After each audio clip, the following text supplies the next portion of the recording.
When it stops flashing, we'll go. Well, welcome back, councillors. We'll reconvene the meeting after our lunch break, and we have first up is community governance and decision making, page 111. Submissions there from the Austin Farming Limited. Keep cracking on with the water reforms.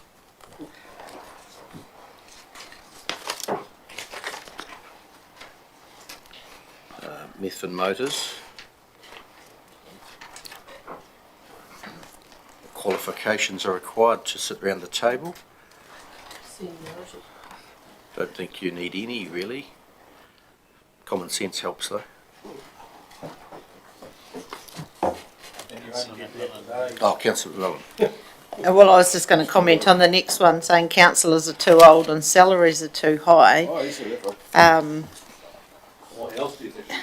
And I probably, with the amount of hours that are required, probably people who have full-time jobs, and I know there's been a few around here, can't commit to the time, and I don't know if anyone's worked out their salary versus the hours, but I don't think we're quite down to minimum wage yet.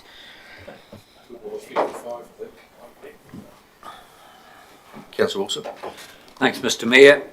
Commenting on page 33 of the anonymous 13, I see the reply from the staff. There's no upper limit to age, so as long as you're capable of staying there, I think there's no reason why you shouldn't. Until the electors decide that you've had. That's the point. Yeah, good comment. Sky's the limit. Stay here for as long as you like, or as long as the people who vote you like. And that's right, and I'd just like to comment on it too, because whoever wrote it and said the salaries are too high perhaps don't understand that the salaries are not too high. A person who's working, who's not a pensioner, if they're working full time, they couldn't leave their job and live on the salary. They'd still need that supplementary job. So I guess in many times it's when you're finished your work life that you've got time to put into this, and you've got some knowledge and experience.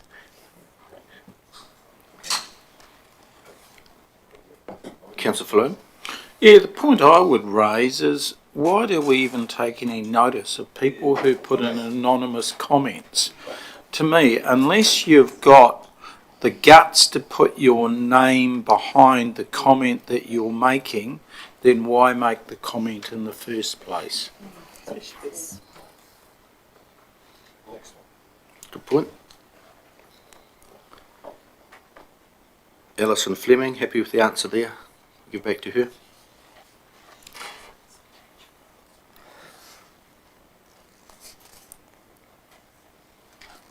Hospitality New Zealand.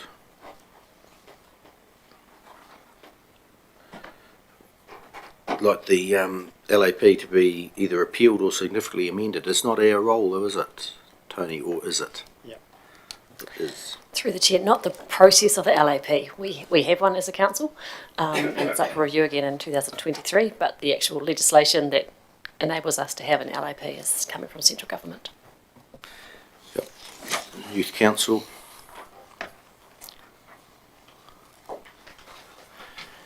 Aoriki Environmental.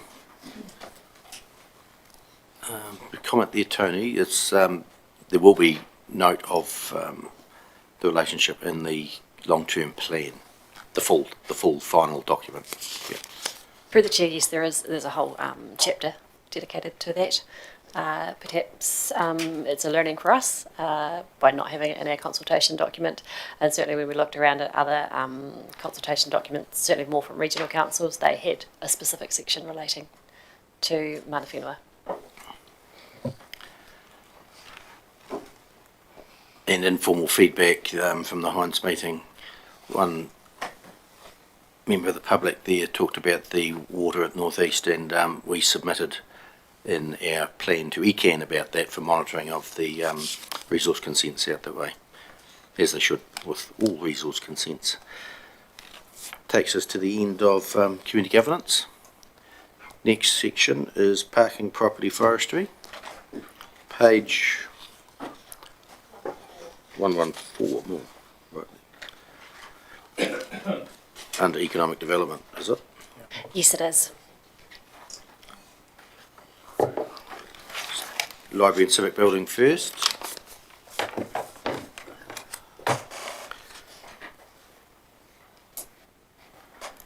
Comments, Councillor McMillan. Thank you. So, in Ken Ledley's submission, he's talked about the free Wi-Fi. Is that something that we've got in our plan to go forward for the? I mean, we've got Wi-Fi access at the EA Network Centre, the library, museum. So we'd have it obviously in our new building, but would it also come out to Barron Square as well? What's the plan for that? I think it's a great idea, and I think I'm sure we talked about free Wi-Fi through the CBD as well, and I was wondering how long do we have to wait to kind of put that in and get it up and going? Get Jane comment on that. Thank you, Mr. Mayor. We're actually getting some prices at the moment for an alternative way of working the parking sensors. Instead of having to have a SIM card in your phone, you use Wi-Fi. Don't ask me how that works, and Charmel's the expert and he's not here. But as part of that process, he's negotiating with EA, also looking at what it would cost to provide free Wi-Fi. However, you need to stop and think about what you actually mean by free Wi-Fi, because none of the the businesses want it because they've already got Wi-Fi. And most people seem to have data on their phones these days, and there are those free spots around where the telecom phones are. So it's almost like something that's now a bit old hat. You know, years ago it was the thing, having free Wi-Fi in town centres, but it's almost sort of outlived its use by date. But we will come back and talk to you about it when we get prices. Just because it's an ongoing cost, obviously. Supplementary bill, so kids. So more and more kids, sort of from about age 12 and up, have their own phones. And the first thing they look at if they go into a shop is free Wi-Fi. So if you want children or families in the CBD, they're the ones that are going to be using that. So while I have data and I have plenty of it, I guard it with my life, I don't share it with my children, they want that free Wi-Fi. So they're the ones that you'd be catering to, I suspect, going forward. Yep, thanks for that. Jane, just you talked about having something to connect to the smart meters on the phone. Parking is free. Why would you need that? Because you'll still get an infringement if you stay longer than the time allowed for that particular space, and that's where the parking revenue will come from. Yep. So just like what what does we the do at phone, the moment. what would the app do then? Let them know that their time is coming up? No, the app is, no, it's not an app. It's the parking wardens have these handhelds, and it lets them know when somebody's overstayed in a particular bay. It's for the parking wardens, it's not Yes. for the public. Right? Yep. There's signage up around the town that shows the restricted number of Yeah. minutes you can park in a particular place. Paul? Through Mr. Mayor, I understand when we talked about the building originally, there was the intention to boost the Wi-Fi out to Bering Square East, and not the CBD was a different issue that's currently being looked at. But my understanding was the intention was to boost the free Wi-Fi from the building out to Bering Square East, so you could sit out there and still access the library's Wi-Fi.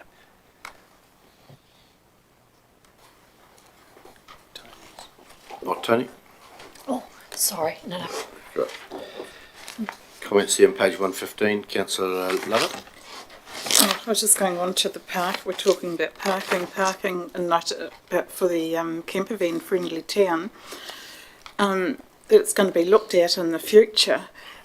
We've got all these people travelling right now, and right now we kind of need places and advertising up that we welcome them, because we have one town further down south that don't want people in there, and you see it splashed all over Facebook and everywhere else, and I think we actually should be accommodating more and get people to come in, park up and spend their money in our food shops, whatever. I think it's It's not a future, it's now. So what are you requesting?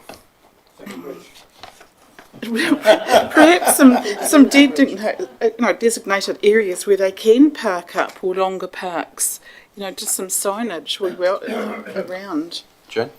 Well, we are working at the moment on the parking management strategy, and that will include a plan for the CBD. So when that comes back to you, and I think at this point it was going to be another workshop, you might like to raise that if that hasn't already been incorporated. Councillor Floon? Yeah, Canterbury District Health Board talk about a parking building. I didn't read anything about a parking building, did I, in the district plan? The long-term plan of this. What page is it on? Bottom of page 116, councillors. Oh, They've just responded to how they see the issue of parking. So that's their submission to us, which we've noted. So we're finished with Library and Civic Centre then. We'll move on to parking. And the comments to all those other ones are there for the previous Library and Civic Centre building.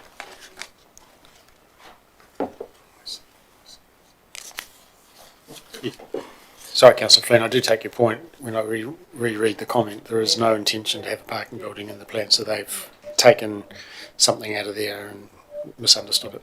Yeah. So Brian Davison talks about the 1.5 million budgeted. We will respond to him with the answer there. Councillor Mackay.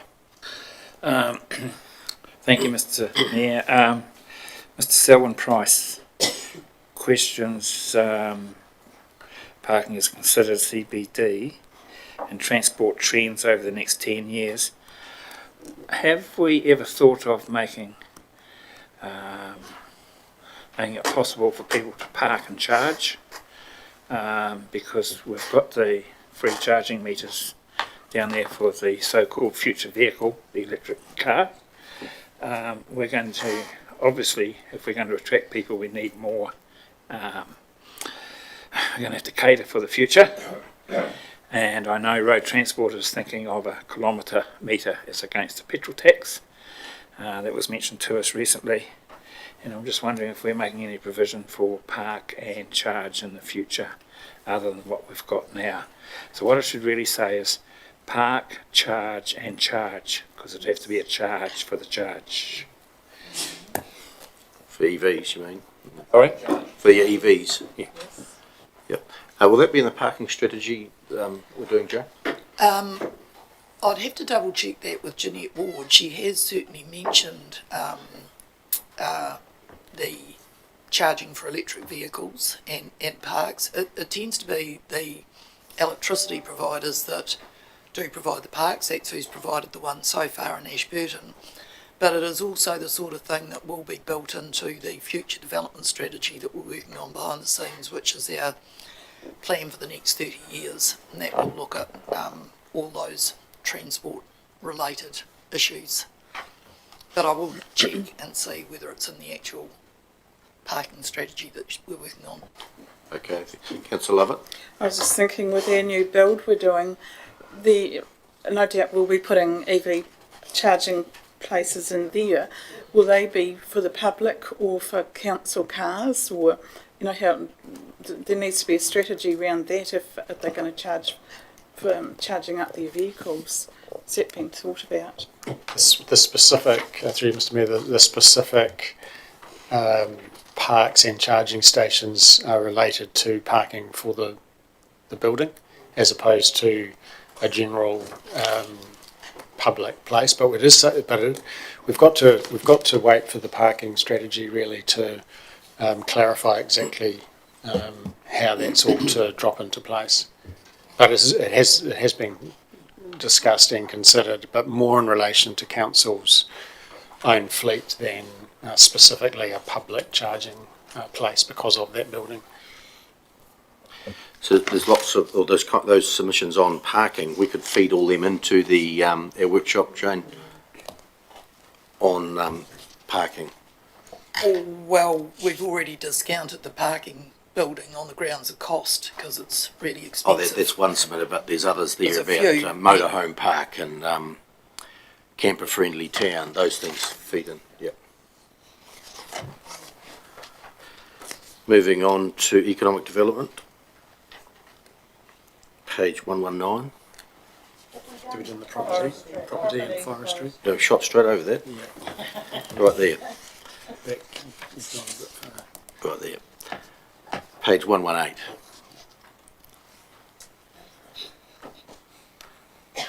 Environment Canterbury looking at wastewater improvements like Clearwater. It's happening.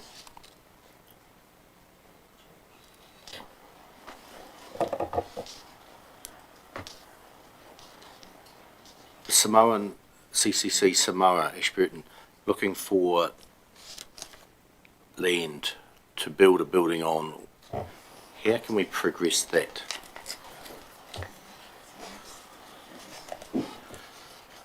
Councillor McMillan? Well, that was my question as well. I see Colin's put noted and contact will be made. And I asked the question when they came in and said, do you want something within Ashburton or is anywhere okay within the district? And they seemed to think that anywhere was okay, but I guess we have to wait until Colin comes back and says there's parcel of land. Is that correct? If we have any, yep. Or there's some of these rugby clubs which are dwindling in size and have too many buildings, or there's probably buildings out there which, community buildings which are no longer needed, which may suit their purpose. It's putting those people together. Yeah. Councillor Brown? Yeah, that was my way of thinking. There is a lot of churches empty, so they could share, but they have trouble with doing that, I understand. As a council, we can give them the right direction, but we shouldn't be part of it. That's my feeling. Yep. Councillor Cameron? I don't think they wanted land. I think they wanted land in Ashburton. I think she made specific reference to Fairton, like she didn't want to be out at Fairton, or like she wanted to be in Ashburton. You know. Yeah. Councillor Latham? Thank you, Mr Mayor. I just thought about the Seafield Hall, which is not that far out of town, and I would imagine it's only used once a year, if that. Is it? Okay. It's not the fact that they need a building. They're using their hockey pavilion at the moment, and it suits their needs well. They want to own something. It's theirs forever. Yeah. Yeah. They want their own patch, which they said could be used by other churches as well. Councillor Mackay. Dare I say it, Mr Mayor, I actually think this might be one for you. I can remember a certain denomination approaching me a few years ago, and the end result was we actually ended up with a privately owned mosque in town. So the result was good, but it took a couple of years of listening and talking and suggesting by the mayoral office that they actually got it. But there was no cost to the ratepayer. Yep. Thank you for the hint.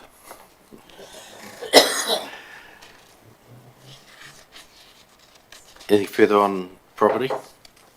Move on to forestry.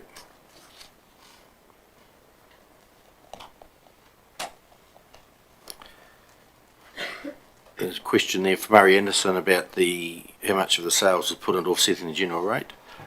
Paul?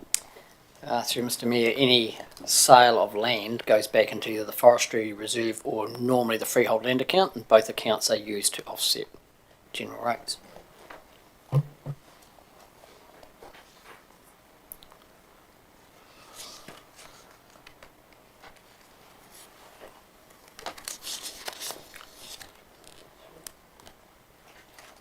Moving on to economic development. Through the chair, excuse me, we covered that off last week with Steve when he was here. Yes. Oh, right. That's when I wasn't here.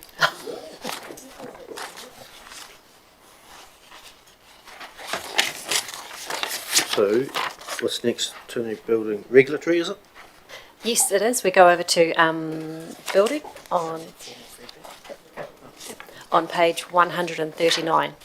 I've just notified the team to pop over because we're running a little bit ahead of schedule now, so they won't be far away.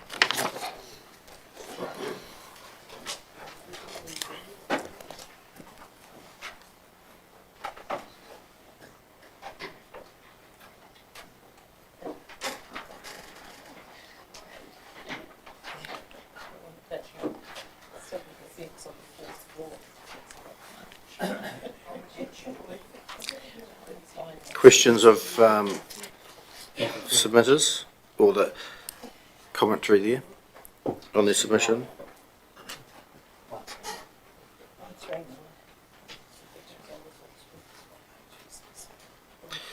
What's submitted, Jane Grace talks about disagrees with charge of swimming pool, suggests photos are sent in rather than in person. Can that happen or can it not? I think, Mr Mayor, through you, that's answered in the box at the bottom of the page where Michael said that can use photos and videos for some, but certainly not all inspections. So it is an option for some. Yeah, but that's more to for return visits, not for the first visit. Yep. I just highlight it because people at home can't see what we're reading. Can I just ask a question on the? Yep. So if someone has an indoor pool, how is that fenced? Well, I just note, just because I know them, the two submitters who have spoken on this both have indoor pools. Through the chair, quite difficult. So the old rules didn't allow for indoor pools to be on the register, but the current rules do, and most of the indoor pools are now failing the new rules because they need self-closing doors into the pool area, and most houses don't have them. They just have a high-level lock.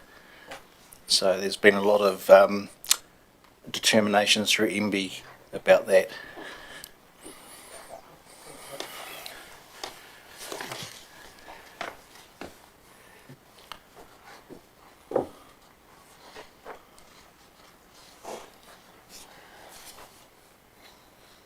All happy with the building. Moving on to regulatory compliance. Carolyn. Just going back for 1 second, the question about photographs for fencing of pools, if you send a photograph in, does that mean that your charge would be gone or significantly reduced, or? You wouldn't be charged for the follow-up. Yeah, we would still have to physically do the first inspection. Yes. Because we need to test the gate latch, and we also need to, sounds funny, but test the shrubs and trees around there, see if they're climbable.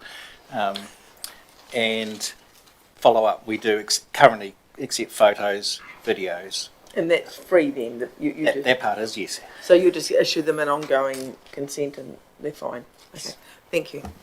Thanks for the clarification. Regulatory compliance, what page are we on there? 140.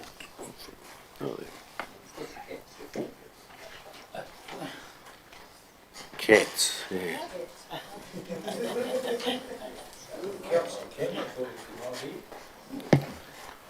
I've lost the poison.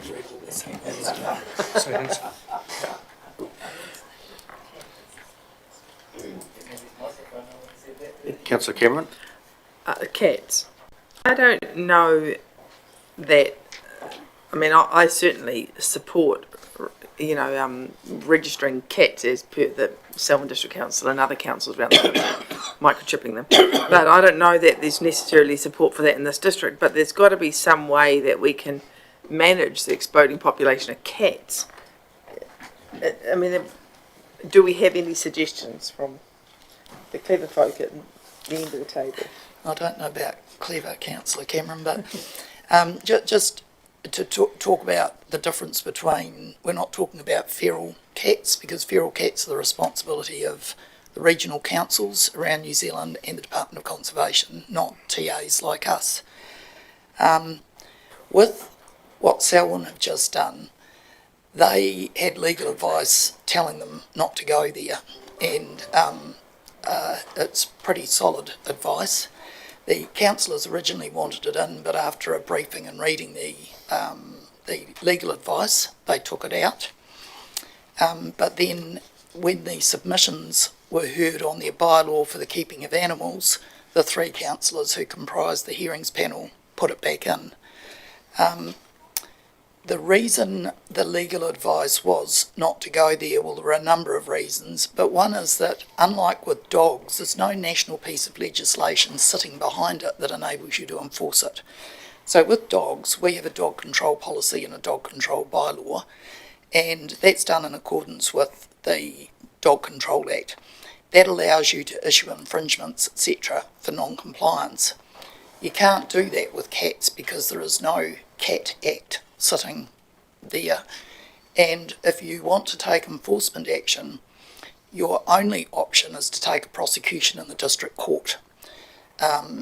Most of you probably know the burden of evidence for a prosecution is very, very high, and it's costly. So the legal advice also says that it's really not good law to be making bylaws if you've got no intention or ability to enforce them. So it will be interesting to see where that ends up. There is a cost involved too, because if you want to require microchipping of cats, you'll need to put money into the LTP for to develop a database specifically for recording cat microchip numbers and address, etc., etc. You would also need staff to go door to door to check whether people have actually microchipped their cat and or desexed it, depending upon what you wanted to do. So you would be looking at, I wouldn't like to hazard a guess, but there is obviously going to be a cost associated with that. Okay, thank you. Good. One just quick question. So, to your knowledge, is there any activity going on with regards to controlling the feral cat population in this district? I don't know of any organised control. You do hear anecdotally that landowners in the rural area will look after what's happening on their own property, but I'm not aware of any. Like because there's a lot down there, you know. Yeah. But at the moment, if a person owns a cat and they want to microchip it, they're more than welcome to do that. Absolutely. And they would register that with some organisation. Yeah. The vet, is it? Yes, the vet. So if someone finds a cat and it's got a chip, they can give it back to where it belongs. Yep. Yeah. One more question. Can we write to the particular people that look after feral cats and request they come down and implement some sort of cat control strategy down by the river? That would be Environment Canterbury. Can we write to them and request that? We can. You wish we do that? Well, our submitter thinks it's a good, infers it's a good idea, and I think I've had a lot of feedback on the cats. I don't know. I mean, I'm only So one of 10, but that would be what I... So let it be sent to as Environment Canterbury and DOC too, because they probably own a lot of land down there as well. I don't know who actually owns the land, but you I said would be they able were to find involved that in out. Yes, as well. definitely. It's regional councils and DOC. At looking at controlling those wildcats in the riverbed area. Okay. Councillor Flynn. Thank you. I think until we can control the dogs, why would we want to start on cats? And until there is a problem, I believe Wellington may have a problem because there's not too many houses that far from native bush up there, and so they do have a problem with cats and wildlife type of thing. But down here, I mean, all of the times I've gone up and down the river tracks, I don't think I've ever seen a spare pussycats yet. They're sneaky little things. Councillor Cameron? I think it's not, we wouldn't be dealing with it, we'd just be asking the appropriate people who should deal with it to deal with it. Like it's not an ADC, Ashburton District Council initiative. CCAN, so it's not. Councillor McMillan? We used to have quite a cat problem in Methven. They'd be everywhere and they'd be climbing into rubbish bins, etc. And the problem was with people who were feeding them. They were trying to be kind, looking after them. But the vets do a stray neutering service where it's $10, $15 or something opposed to $100 or so. So you can, if you do catch a cat, you can take it to the vet, get it neutered, and then they don't reproduce. But yeah, it's people feeding them and looking after them, I think, which is a big problem. But as Jane said, it's ECAN's problem, so maybe Well, if they're feral, there's a difference between feral cats and stray cats. So I'm not sure if you're talking about feral or stray. How can you tell the difference at 100 yards? Council used to have cages they lent out for capturing cats. Does that still happen? Yes, we still have them, but I don't think there's been much uptake lately. There used to be well used, but lately there hasn't been much uptake. Perhaps we're not advertising the No, fact perhaps that we have should. them. Yep. Good idea. Councillor Mackay? Thank you, Mr Mayor. The problem, is it with stray cats or is it with feral cats that we're trying to solve for these people that are complaining? Because, you know, as a stray cat, is that a cat that leaves the property? Because, man alive. Yeah. So what is it? Is it a feral cat or is it a stray cat we're looking at here? The definition is what that people are upset about. I think my understanding is that feral cats have never been owned by a human, whereas stray cats have at one point. Okay. Yep. So is the problem that these people are wanting action on? Is it on stray cats or the feral cats? Yeah, I think they're talking about both. Okay. Moving on down to there, that's done the cats. Alistair Argall, use of air brakes. Is that as simple as a sign each end inside of town, don't use air brakes? Rick was going to check this with the roading manager, did you find out? Thank you, councillors. Through the chair, I discussed this with Brian Forth, and he doesn't seem to think there is a particular problem with this, as Ashburton is flat. He feels that signs would be ineffectual, but agrees that police do have powers to act if required. He also added that council could include the prohibition in a bylaw, but questioned who and how this would be enforced. That would need further investigation. Well, it can be enforced because by the New Zealand Police, by the sound of it. Mr Firth doesn't think it's a problem, but this submitter says it's a problem. So do we believe the submitter or not? And he's suggesting it is a problem. He lives beside the highway, so the staff member doesn't. So, Councillor Mackay. Yes, I have heard air brakes being used in the vicinity of Will Street, getting ready to stop for the lights at Havelock Street. So there's not much traffic around when you do hear it. So maybe that's part of the problem as well. Maybe we fill the road up with traffic, we won't have it so much. Tongue in cheek.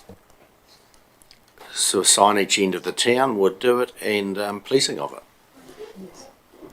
Very sensible solution. Agree? Yep. Okay. Olive Brockenshaw, parking over 80s. Just on that, Mr Mayor, most people over 80 have got a mobility sticker they can put in their car. You don't have to be a wheelchair user to get one. You can just, anybody that has trouble walking very far, for example. So then if they've got one of those, they can park anywhere for double the length of time that it says on the sign. And academic now, but in the days when you paid for it, it was also free. So yeah, if they want to park in a 1 hour space, they can stay for 2 hours if they've got a disability sticker. So if you're over 80, you automatically get one of them? No, you ask your doctor. Right. But as I say, you don't need to be a wheelchair user, you just need to have a bit of trouble getting around. We got any local comment here? Qualified comment? I think I've developed a limp. Take the stone out of your shoe. Or a conflict of interest? Councillor Cameron. Yeah, that may be so, Jane, many years ago, but now people over 80 have had the benefit of good health and good medical care, and a lot of them are very, very, as we know from people around us that might be getting there are very fit and well and would not get a parking permit, you know. So In which case, I'll have no problem parking in the West well, Street we car have free park and walking. parking in the town. Yeah. There's massive problems parking in West Street car park at the moment, obviously, so one day in the future, perhaps. Because they're continually, roads are continually closed over the railway lines, so we don't know where the heck to park at the moment. So the solution here is for the over 80s, if they think they need a longer time at the parks, to get that ticket from the doctors, and they'll get double the length of parking in any park.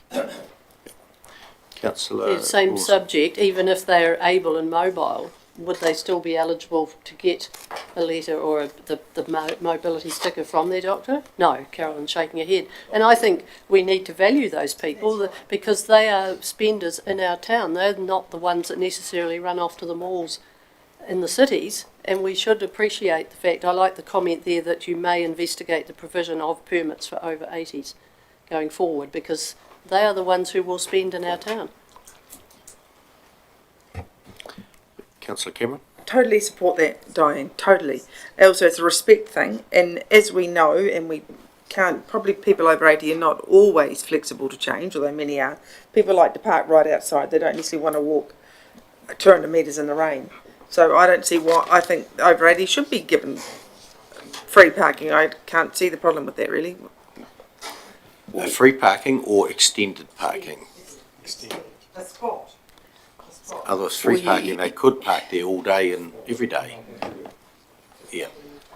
Yeah, so there's comment in here about investigate the provision of ADC permits for over 80s. Why do we need to wait for the CBD to be complete before we do that? You don't, but at the moment it's all a bit of a mess until it's finished. But what exactly will that do? What will this give them? Because the parking's free anyway, It'll give them twice the time. without the disability sticker. Yes, I think that's what they're asking. Yep. Councillor Cameron. The other thing is, like, if you go to the supermarket, say parking for pregnant women, and there's parking for babies, and there's parking for all, you know, all sorts of people that fall outside the remit of the disabled parking sticker. I think this is just another example, and it's acknowledgement of the benefit they bring to the town. Who would develop this over 80s parking permit system in your team? Well, I don't know. We'd have to give that a bit of thought. Oh, yeah. So I think there's some will. Is there will to develop that over 80s permit and not wait until there's... Stand aside. 1 for, 9 against. Councillor Mackay. So, for this over 80 person, how are they going to be, how is it envisaged by the people in favour of it that they're going to be recognised? And what are the criteria that will go around it, just that they're over 80? Is that right? That's what would need to be developed, the criteria. There's just a bit of a... Sometimes these things get shared around.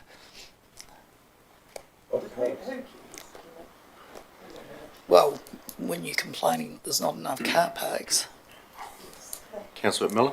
Would this not come into that strategy or policy that we talked about on the first Parking day about the elderly, and Tony, you can remind me, strategy on the elderly persons, like could we incorporate it into that so that we have a parking bit of it, we have, yeah, so instead of doing 2 strategies or policies or whatever, you've got the one and you've got a little bit on parking for over 80s. Right. Sounds a good idea. Tony? Happy to pick that up within that piece of work, yes. Good. Councillor And Cameron. then we would get ideas from the people that are over 80 as part of that older person strategy or whatever that's going to Yeah, be. rather than just words on a piece Yeah. of paper, this Yeah. could be how we are going to give effect. That's exactly right. That's a great idea, Liz. And also, people over 65 get a gold card. We're over 80, we could give the Ashburton honorary members, I mean, I don't know, but some sort of membership card. Welcome to being, congratulations on being over 80, I don't know. You've given them free rates next. Councillor Latham. Thank you, Mr Mayor. I think we're getting sidetracked here. If somebody needs, for the want of a better word, the mobility card, they can get it from their doctor. They've got all the benefits of that. My wife has one, and I think we don't need to have separate parking places for over 80s. So it'll be developed up through that bit of work you're doing, Tony.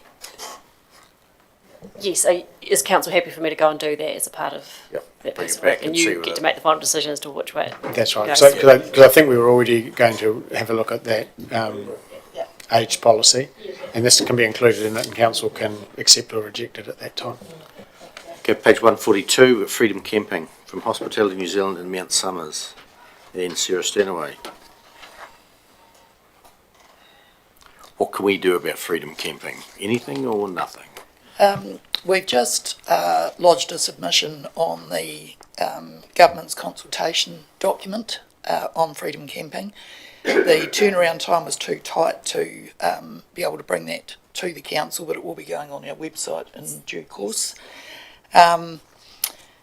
Basically, we don't have a freedom camping bylaw, so it's just the act that prevails, but we certainly don't have the power to do what somebody was proposing here, that we propose a short-term ban on freedom camping. We don't actually have any power to be able to do that. I'm not sure why we would either, to be honest. Question then, if we had a bylaw, would we be able to do that? No, even then, I think if we had a bylaw, what you do is you specify where you can have freedom camping, and it would probably be Boyers Stream and Taylor Stream. So freedom camping at the moment, you must have a self-contained camper? Is that a law? Is it? No, it's not, but that's what the government is proposing to introduce, and that's what we've just submitted on supporting. Supporting that. Supporting that, yep. Yeah. And if that becomes law, then we would have to administer it and check these freedom campers have got the facilities or not. Through the chair, no, it wouldn't. It would, in terms of the rental companies, when they have their vehicles available to rent for tourists to come into town, they would have to make sure their vehicles met the government specifications and be registered. Not everyone who's camping has a rental though. No, but they would be expected to have it up to the right standard. It wouldn't be our job to go and enforce that. So perhaps when it got a warrant of fitness or something, it would be checked then, or I don't know the details of that. Certainly, the documentation didn't go into those details, but they did talk about increasing those requirements on those vehicles rather than what the current status is. Councillor Miller? Thank you. I'm just thinking through the Experience Canterbury report, we used to get was it Camper Mate details, which had details of where camper vans or freedom campers were parking. Is there any way of sort of getting that information and then maybe sharing it with, because I don't know how many people, who knows how many people are actually staying at Taylor's and Boyers Stream. I mean, maybe the Mount Somers people driving past would see a few camper vans and stuff, but would that information be useful to go to the Citizens Association and just say, hey, this is actually what's happening, or just say, no, we're not doing anything? That information is still being received now by Christchurch New Zealand. So it did used to go to EMC, and now Christchurch New Zealand gets that more for monitoring activity and understanding the visitor numbers than it is for policing any issues from freedom camping. But that information is going to Christchurch New Zealand. So if we wanted to disseminate it more widely from then, it will simply be a matter for us to talk to Christchurch New Zealand around how they might further share that for information purposes. But it doesn't solve the policing or the issues. It's just really trying to have good data, good knowledge. Councillor Cameron? So, Jane, if I understand correctly, we cannot say you cannot freedom camp there or wherever. People can just drive along in their van and pull over wherever they want. Still free country. And then, but we do have to remember we were all aghast at the amount of money we had to spend picking up the rubbish from the Freedom campers. Was one place $300 a week or something we were spending on picking up rubbish? Sorry, Mr. Mayor, one of the, our district doesn't have the same degree of issue with freedom camping as some other districts do. That's not to say there aren't some issues, and our submitters clearly have highlighted some of them, but it's not to the same extent as other districts. Other districts have had a degree of success by pointing campers to where they can park, as opposed to trying to ban Altogether. every stretch of road or little reserve, but by using an app through that Campermate system, directing people to formal camping sites and highlighting where they're full to enable campers to make a decision a long time before they've driven 100 kilometres to get to their favourite spot, only to find it full and therefore going just down the road in an easy lay-by. So there have been some more, I guess, proactive or affirmative interventions as opposed to telling people where they can't and trying to police it and somehow, moving people on in the middle of night if they happen to pull up. It's much more proactive and sort of positive way of approaching the issue by encouraging people to go to where they are welcome. And generally speaking, the vast majority of freedom campers are happy to conform when they know they're welcome somewhere. They tend to respond accordingly. Camper lover? We're just going to say there's not much we can really do because it's all under review. And I think it all goes back to the warranting fitness system. People were copying all the blue stickers and throwing them on the side of their sliders and the people sleeping in cars, and that's what they want to get rid of. Because most of the big campers have all got their bathrooms on board. And if you start really banning a lot, you've got to look at the people that are picnicking or tenting, because they're just leaving just as much mess. So where do you start and when do you end? And I think we just got to let it ride until the review comes out, and who's going to do the warrant system. It's up for the government to ask you. I hope you submitted to their... Oh, you have that, right, great. Moving on to district planning. Thanks, Rick. Murray Anderson talks about the Spine Road, northwest, of Racecourse Road, and the structure plan you're developing, Jane, or your people are. When's that coming back to us for whatever is going to be done with it? I don't know. If it comes back to you, it would be by way of a plan change to put it into the district plan. But where it's at now was that letter I sent you just Friday, I think it might have been, to let you know where we were at with it. That was the work KT had done trying to resolve all of the issues that the landowners had raised, and in the hope that that will be a compromise that's acceptable that he's gone back to them with. The difficulty there being you've got a lot of different landowners, so it's they've all got different ideas and different desires for the future, so it's a bit harder than when you're dealing with one landowner. So we'll see how we go with that. So you need a structured way forward, so that's obviously what you're working towards. Yep. Yep. So you'll bring it to us if needed, whenever. Yes, if we go ahead with a plan change. Is that right? Yep. And when would we know that? Would it the next 3, 4 months, 6 months, 12 months? I think in the next couple of months we would know whether we were going to or not. I would think so, yes, yeah. Okay, cool.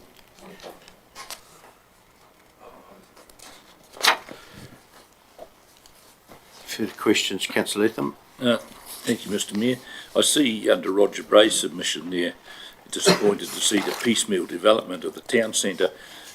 In the response to that, the rules are being changed through Plan Change 4, and the hearing is scheduled for the 14th of May, which was 4 days ago. Is that a misprint, or what's the story? No, it is. It's not a misprint. That was the case when I wrote this, but agreement was reached with the submitters, and so a hearing wasn't required. So there's a commissioner making a decision based on the papers. Okay. But we're not expecting that until, a recommendation, I beg your pardon, Yep. and then that will come back to you, but it won't be until next month sometime. Stuart? Thanks, Mr. Chairman. The Mount Somers Citizens Association and Sarah Stanaway and that wanting smaller sections, I think that is a commercial decision. I don't think how we can legislate that they have to have different size sections in a subdivision. I know that perhaps the government is talking about high-rise housing, but we've got plenty of land, and I think if subdividers knew that there was a big demand, must make more money if you sell 2 500 hectare section, 500 square metre section and 1,000. I'm sure if they could get it as small as possible, they would make as much money as possible. Why would these people say they want small sections when subdividers don't do that? You can if you want. Thank you. Through the chair, there's probably a number of reasons, but you're quite right, councillor, that I think primarily it is probably a commercial decision as to what size developers will make their land. Obviously, also taking into account that the district plan does have minimum site sizes for various places. For example, Mount Somers, where there's no effluent discharge, it's 1,000 square metres minimum sizes for sections. I guess it's not to say that we couldn't review this, and as Jane said, as we've said in the comments there, that we'll be looking at that through our housing and building assessment. But when you have limitations on the ability for sites to be serviced, it creates a bit of a limit on the density that you can have, because of course you have to get rid of we have to supply it with water, and then you also have to get rid of the waste as well. So that's, I think you are correct, but also there are technical limitations as well for how small it can go. Councillor McCoy? Thank you, Mr. Mayor. Question, just to follow on from that, if a private individual applies for a consent and satisfies all those conditions, all those requirements, they can go smaller if the person hearing it or feels that all issues have been dealt with. Am I correct? Through the chair. For example, you can get a smaller area if you solve the effluent problem, and exactly how you said it, you can go quite small if you have acceptable services. Is that right? I think the important thing to note that oftentimes people lose a bit of sight of is that the district plan and the requirement of resource consent isn't a straight out no. It's a requirement for further consideration of the non-compliance. So we don't have a lot of prohibited activities in the district plan, and the prohibited activities are the areas where we can't entertain an application. So yes, you're quite correct. So say for example, if in the circumstance of an undersized allotment, and this is just purely for this performance standard, that the district plan says that if you haven't got septic sewer, then the site should be 1,000 square metres. If you put in a holding tank where there's no discharge to land, then perhaps that might be an acceptable solution for only that, I'm just talking about that particular non-compliance. So there are often ways that people can address those specific concerns, but of course, when you do go below, it tends to generate almost a cascading level of issues that have to be resolved, and it does become more and more difficult. Yeah, but. So the residents from Mount Somers who are submitting here, they can subdivide down now at the moment if they meet the certain requirements. Yeah, yes, correct, and they're in the correct zone. And also, yeah. I guess what I'd say is that if somebody does have a wish to subdivide or to develop, then they just come and see us, and we give them some advice as to what. Yeah, great. Yeah. Thank you. Christina Cox up the top of 144. So the answer's there that we don't know about a subdivision there either. Update, Mr. Mayor. That was certainly true when I wrote it, but I think it was just last week a subdivision application did come in. So Ms Cox was far better informed than council staff, so it wasn't that we were keeping anything a secret, we actually didn't even know about it. That playground is on a piece of council-owned land, and so if the developer wants it and it's showing up as access into the subdivision, isn't it, that site, then they would have to buy that land off the council, which would be a decision that would come here for you to make. Be reserve land, wouldn't it? It's got a playground on it. It's not entirely clear or what the land tenure of it is, but it's certainly zoned open space A. Oh, yeah. Historic Places Trust. The district plan will sort that.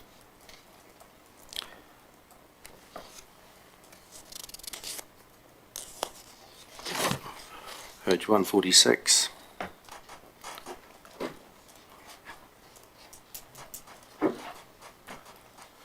Dave Sharrock, there's nothing you can do about that. Allowed a driveway and to count down hundreds of metres from the main road. Can't change it now. No.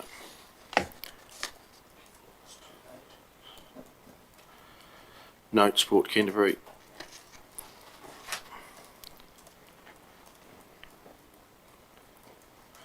Brian Woods, he just needs to apply if he wants to subdivide down. Yes, he does. He can apply for a resource consent. We get quite a few resource consents for that. But I think going forward, next time we look at those general rules, we would actually consider that because it's something that I think has become more common. Yep. Nothing. Councillor Rawlinson.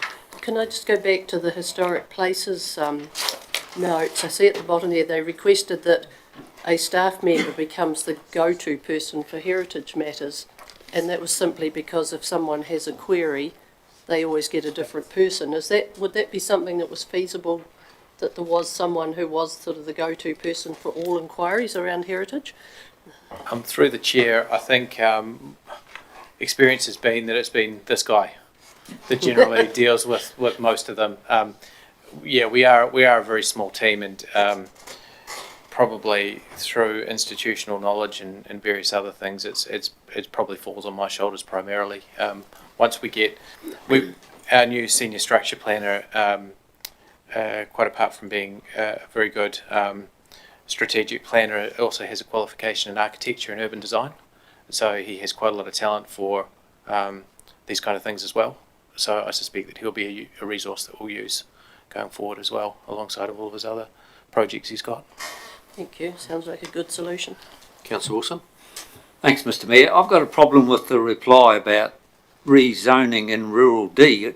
I thought residential D, rural zone D. Did they mean rural zone Z, or did they mean residential? Brian Woods. Bottom of the rural zone D. Didn't he mean residential zone D? Rural zone D is no such thing, is there? You know, he must mean residential D. I thought residential zone D was to provide a buffer between rural A and residential C. Yep. If we're going to let people get a consent to subdivide residential D willy-nilly, it's going to be, why have a district plan? I mean, you either have a plan where we've designed things the way we want them, or you're going to get people crisscrossing across. It's going to be absolute schmozzle, isn't it? I think, without speaking to him, I'm not entirely sure what he means, but I think all he really wants is to be able to build a granny flat for a family member without having to go through a resource consent process. I think that is what he's saying, and there is some merit in looking at that. But you have to be careful, because before you know it, they're not actually family flats, they're second dwellings popping up all over the show.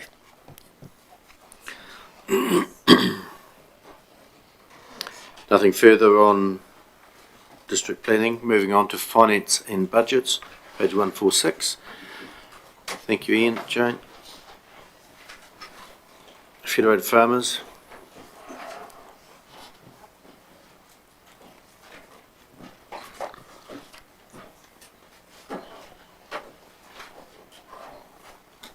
We've got the answer there from Murray Anderson.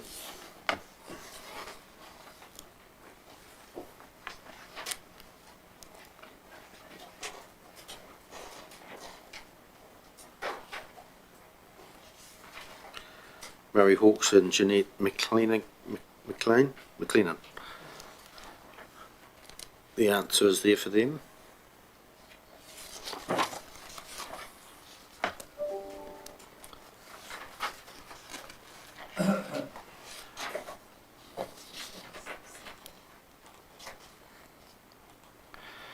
Paul Dixie over the page states any external consultants used by ADC should have the fees made publicly available. Is that something you normally do? Why don't you do it? To Mr. Mayor, it's probably commercial sensitivity around some of it. And just above that, he asks about the salaries, and they are in the annual report. Correct. Anything over 100,000, I think. They're in bands in the Bands, annual report. yeah. Oh, the whole lot is, I think, isn't it? All of them Yeah. are in there. All of them in there, bands. that's right. Yep.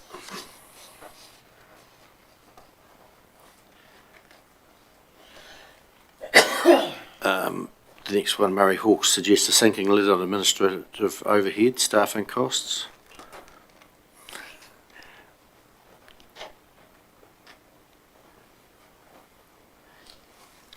And the answer is on the other side.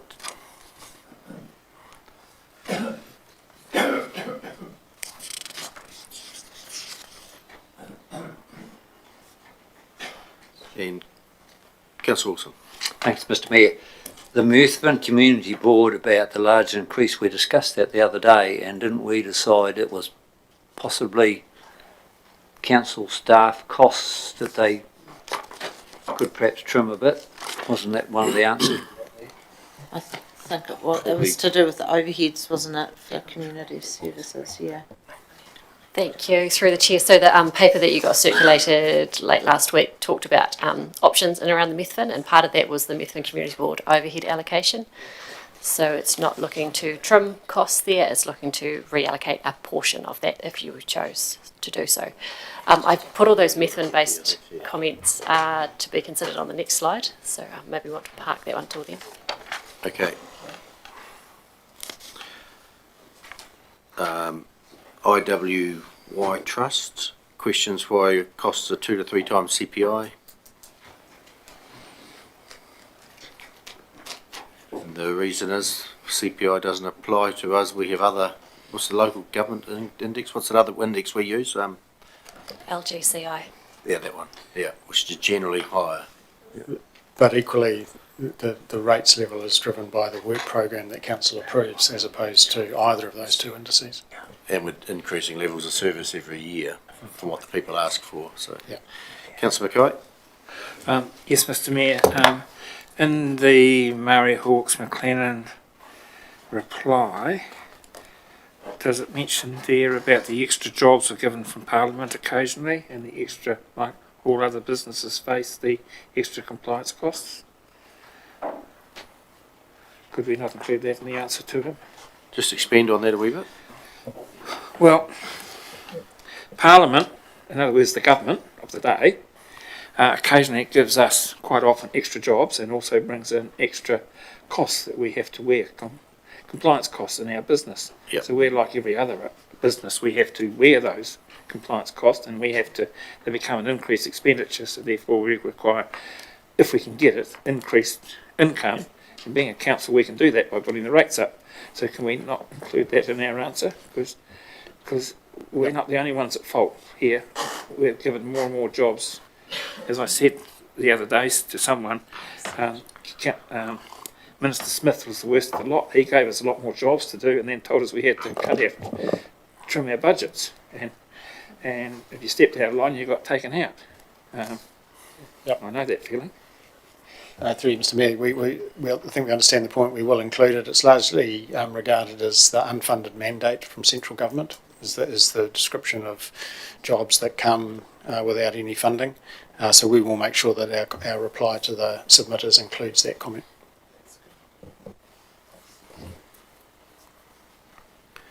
In Hospitality New Zealand, they talk about opposes targeted rates and tourism or bed tax. We don't have that, don't think, no.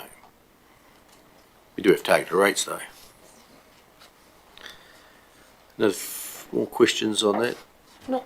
Councillor Mellon. Can I just ask the question on, it was the submission that Hospitality New Zealand and Dave Denbars came, and he talked about how other councils had given a refund for pan taxes over the COVID.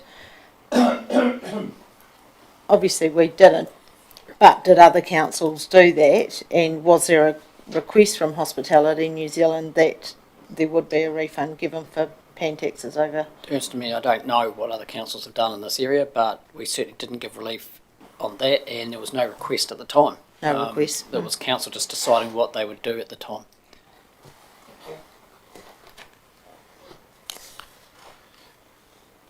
Completes that section.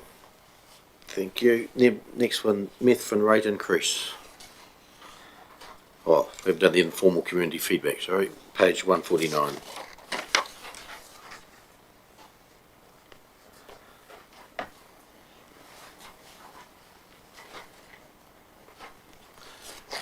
I think there, over the page to rates increase, page 150.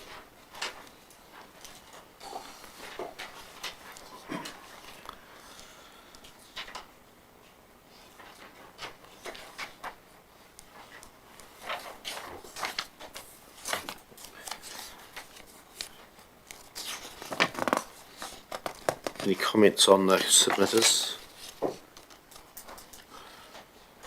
Or do you want to deal with the rates increase for Methven now?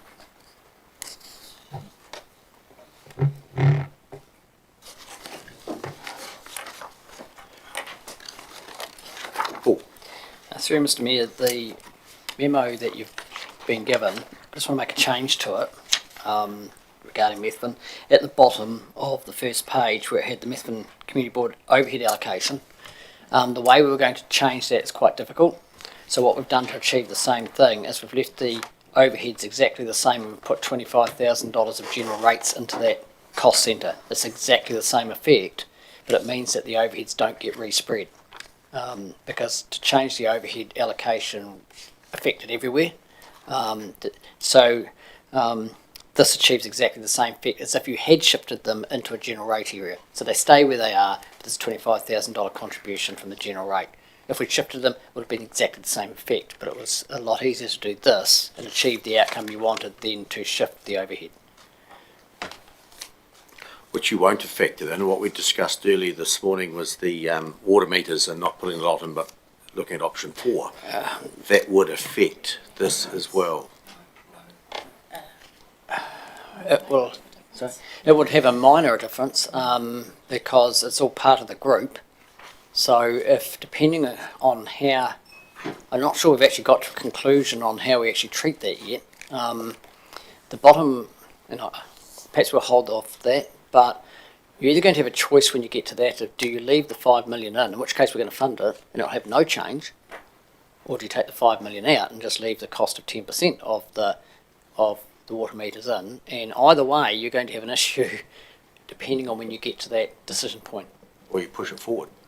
And just to apologies for interruption, but that was the matter that we left lying on the table so that we could gather our thoughts around what was being requested in relation to the pause after the trial, and it wasn't yet clear where the consensus of that was and what the impact of it was. No. Yep. May have some small impact here, but may have very little. Very small on year one. Yeah, year one will have effectively none. No. Yep. Councillor Wilson. Thanks, Mr Chairman. I've got a question. Mount Hutt Memorial Hall, 10,000 at the top there. Where is that going to come from, or is it just they go into deficit a bit more? To me, the 10K was actually guaranteed to them already. Had the funding approved. All they did have in year one was the expenditure. Now, but not the income that goes with it. So we've just put the income in against that to even it up, because I guaranteed the income. They've already had that approved. They just haven't received it. From where? PGF fund. Oh, yes. So we were putting expenditure and we didn't have the revenue to go with it, so we put the revenue in, which effectively reduces their rate requirement by $10,000. Yep. While I'm on my opinion is I'd give them that I'd give them the Methven Mount Up Memorial Hall deficit, let them go another 14 in. Apart from that, they front up with everything else. I'm totally opposed to why should the rest of the district subsidise them through general rate or targeted rates or any other thing. I mean, we've got plenty of other community halls around. We don't go bleating to the council and say, our income's down, come on, you've got to give us this or give us that. If they want to put more money in their pool than the rest of the district, they should pay. The same with the wastewater. I'm totally opposed. Why should everybody else subsidise them in the short term when they want to join the club? They join the club, full stop. Through the chair, I just want to clarify that 14,000 that would put them into deficit it's only 14,000 if these other items have already been taken into account. So that was the absolute last thing. So it would be a higher deficit if some of these other items hadn't been taken out. For example, the iHub funding, if that 30,000 had been left in, their deficit would be higher. So just a clarification, that the general idea is still the same. I just wanted to let you know. Thank you. My view is yes for the chair funding, and I may have a different take on it because I thought that we put $10,000 into the budget for the chair funding just in case we didn't get the Lion Foundation grant, and we did get that. So, but I may have that wrong. Yes for the iHub funding and increase the district promotion budget to 225, so that 30 goes to the iHub. I agree with Councillor Wilson, no for the wastewater. There weren't a lot of submissions against the wastewater increase in the end in the consultation. I thought it was more about the general rate increase, but I've spoken to the community board again this morning, and they said, and it's in their submission, that they're happy with the wastewater because they can see the benefit down the track. The Methven Pool grant has always been a tricky one. It used to be on a standalone, and it had been a standalone 15k for years and years and years, and then not the last revenue and finance policy rejig, but the one before that, it was decided that to be fair, it would come into the pool with all the other pools, because at that time Methven ratepayers were paying for the EA networks, are paying for the Tinwood pool, and then they were also paying for the Methven pool. So I think for the first year, taking it out again and leaving it as a $15,000 grant, but I really think that this needs to be sorted out. It's a historical grant. I don't know how long it's been going on for, but the pool has, I mean, they're basically thinking it's a targeted rate, we want it every year, but because it's the Methven Community Pool's not part of the Ashburton District Council pools, it's a little bit different, but I think that, I'll say how to explain, you almost need to meet with that pool committee and say, what do you want for the future? What are you asking for? Is 15,000 enough from a targeted rate, or how is that going to work going forward? And I know you've set the revenue and finance policy, and it may not be as simple as that, but I just think taking it in, taking it out, we've done it over the last 2 or 3 years since I've been in council, and it just doesn't seem to work. So some real communication for that would be good. And yes, I agree for the hall deficit and the allocation for overhead, just not the wastewater. Paul, you currently... Seems to me the revenue and financing policy did have it as a pool as a targeted rate on Methven, and the reason it dropped out of the other area it was in was because the other area was contestable, and Methven didn't want to go into a contestable pool because they may not have got their full amount. So that's why it went into a targeted rate, and I can't make a comment whether the 15 is sufficient or not. That's what is in the LTP. But all this is proposing is to drop it, is to take it back to fund it from the general rate in year 1, and in year 2 it goes back to the targeted rate of 15. So that's what is being proposed here as a 1-year change. Right, so the question on the board is, do elected members wish to make any changes to the draft LTP based on the feedback received? Yes, I'm gathering as a yes. Yep. All right, still some comments coming, so we'll take them and then we'll go through those questions up there. Councillor Falloon. Thank you, Mr. Mayor. I believe that the wastewater one should remain in, and also the MCB overhead allocation remain in. The others we don't take out. That would lead to a 2.95% decrease in the rates, which would take the increase down to 11.91, which is down from the 14.86 we've already got there. To back that up, I would hate to see us do something which reduced the rate this year and made it a higher rate increase next year. So to me, what we've got to do is basically try and spread it over the 2 years. And as I say, by taking the wastewater one, leaving that in, and the overhead allocation in, I believe that we do that. Okay, without going through each of your comments, we can vote on them, or have you got comments specific?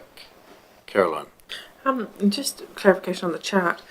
So if we go down to, I'm not talking about doing it, but if we go down to Methven Community Board overhead allocation, you look at the rate reduction, you look at the cumulative savings, so there's 9.17 would be the rate for this year, and then goes up to 11.48 for next year.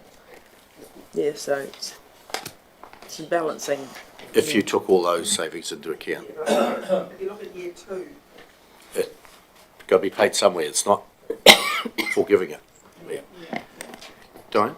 So I just want to go back to a question to Liz with the pool. So that pool is used by the school, is that correct? And I'll continue with my question. Somewhere in the recesses of my mind, did you get some funding from the education department towards that pool as well, or was that what happened historically? I seem to recollect in my time at council that there was other funding sources, and if there were, why can we not go back to those? It would have to be. It wouldn't run for 15. No, so I'm not on the pool committee, but I do know that the Ministry of Education pays some money towards it, and that's through all the 3 schools that use it. So Mountain Hutt College, Methven Primary and Our Lady of the Snows pay so much per child because they obviously use it during school hours in the summer. And then there's the 15,000 targeted rate, Methven, and I think the rest is pretty much fundraising. But they've got some major repairs, I suppose, to make. It's a pretty old pool. And that's kind of, I mean, it's a shame that the pool committee didn't make a submission into the LTP to tell us what they think. Councillor McKay. Mr Mayor, thank you. If I can ask Councillor McMillan a question, if I'm allowed. On the iHub funding, it's funded by targeted rate in the Methven Community Board area.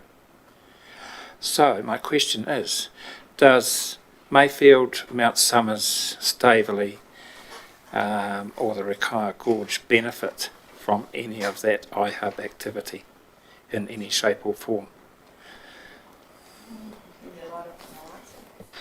Thank you. I think they do. So most of the iHub's one of the only places up that way that sells dock tickets to go into the huts up in the foothills, Mount Somers Track, and there's a lot of tourism operators that run out of Methven as well. So they're not just looking after Methven businesses, they're looking after anyone that comes in that wants to look at tourist attractions in the area. So, Mr Mayor, if I may, a question to all councillors, especially those that believe that people that should pay is where the benefit lies. Is it then fair for Mayfield, Mount Somers, Staveley and the Rakaia Gorge and maybe Lauriston to get a free ride? Perhaps they do, but the revenue and financing policy would have to sort that. Correct? Yeah. Councillor Wilson. I've got an answer to Councillor Mackay. Why should Localiff, Coldstream, Rangitata pay for the Methven promotion? I mean, I'm disappointed. We used to have an exorbitant amount I considered spent on tourism, and we pared it down, and we've really getting value for money with the Christchurch connection. We're going to suddenly start creeping up again. Why can't we take some of the 30,000 out of the 200, or are we committed to the 200, I guess? And when you say general rate, targeted rate, is it a 50-50 split in tourist promotion? Yeah, through the chair, that's correct. It's 50%, district promotion, the activity is 50% funded via general rate and 50% targeted rate. The targeted rate is on business amenities. So it would go to all commercial in Ashburton, Methven and Rakaia. Hamish, or just on the Christchurch NZ? Yes, council, was it 3 weeks ago, made a decision to renew the arrangement with Christchurch NZ at the value of 195 for the next 3 years. So we can't take it out of that and give effect to that resolution of council. Okay, so we'll go to the questions on the board. The Mount Hutt Memorial Hall chair funding, I think it would be a no because they've got funding elsewhere. So no means it is not funded, it comes out. So through the chair, in my view, a yes is you're happy for us to put that 10,000 income into their budgets, Right. which they are guaranteed to Yes, get. Right, so yes, yep. All agree, hands up, yes. Yep. The Mount Hutt Memorial Hall, I have funded. It's late. That's adding it on to the tourism fund of up to 225, is it, that one? Yes. Right, yes, hands up. 1, 2, 3, 4, 5, 6, 7, no. 1, 2, and was one abstention, I think. Yeah, so yes is that one. Wastewater transition. Yes means that there is a transition over 2 years, as per the paper. Hands up for yes. Hands up for no. No is the answer. The pool grant, moving from targeted to general. Yes, just for year one. Just for year one. So the question, yes is to do that. Hands up. 1, 2, 3, 4, 5. That's not a contestable fund. It won't be contestable, but it's in the fund. Yes, it would be funded the same way as the contestable funding, but this would be definitely just for Methven, that 15k. So that was a yes for that. Oh, 1 no. Yep. Mount Hutt Memorial Hall deficit funded running, a yes, allow them to do so. No. No no's. So it was a yes. Just to clarify, Rachel? you were happy for me to put it down to 0, so no rates funding in the hall. Yes. 14K. Yep. The last one, the Methven Community Board overhead allocation, which puts some of it to general rate. And a yes will reduce the rate increase, a no won't. Hands up for yes. 1, 2, 3, 4, 5. Hands up for no. 1, 2, 3, 4, 5.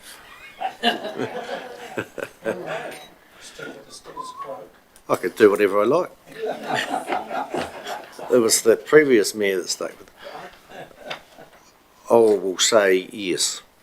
I've got a query. Are there no conflicts of interest? Any greater than anyone else? Could I just comment that in the relation to a reallocation, which is what this is across all cost centres, then, well, if 25 grand is transferred from the general rate we wouldn't be transferring the overheads. How we would do this in practice is we would fund 25,000 in the Methven Community Board via the general rate, rather than by its normal targeted rate. Quite right. But even given that everybody pays the general rate, then everybody has an interest the same as. So if you're a recipient of that 25,000.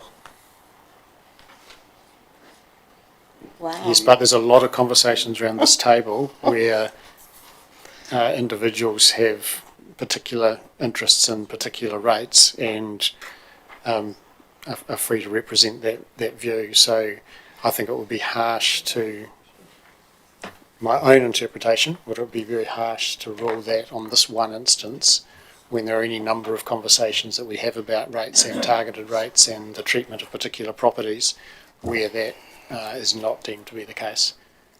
In the end, the conflict can only be determined by the individual councillor, but my advice would be rates as it affects everybody. Councillor Miller? I'm not going to say that I've got a conflict of interest. I'm a councillor rep on the Mount Hutt Memorial Hall Board and the Methven Community Board, and I pass on their views when needed, but you're assuming I own a house in Methven.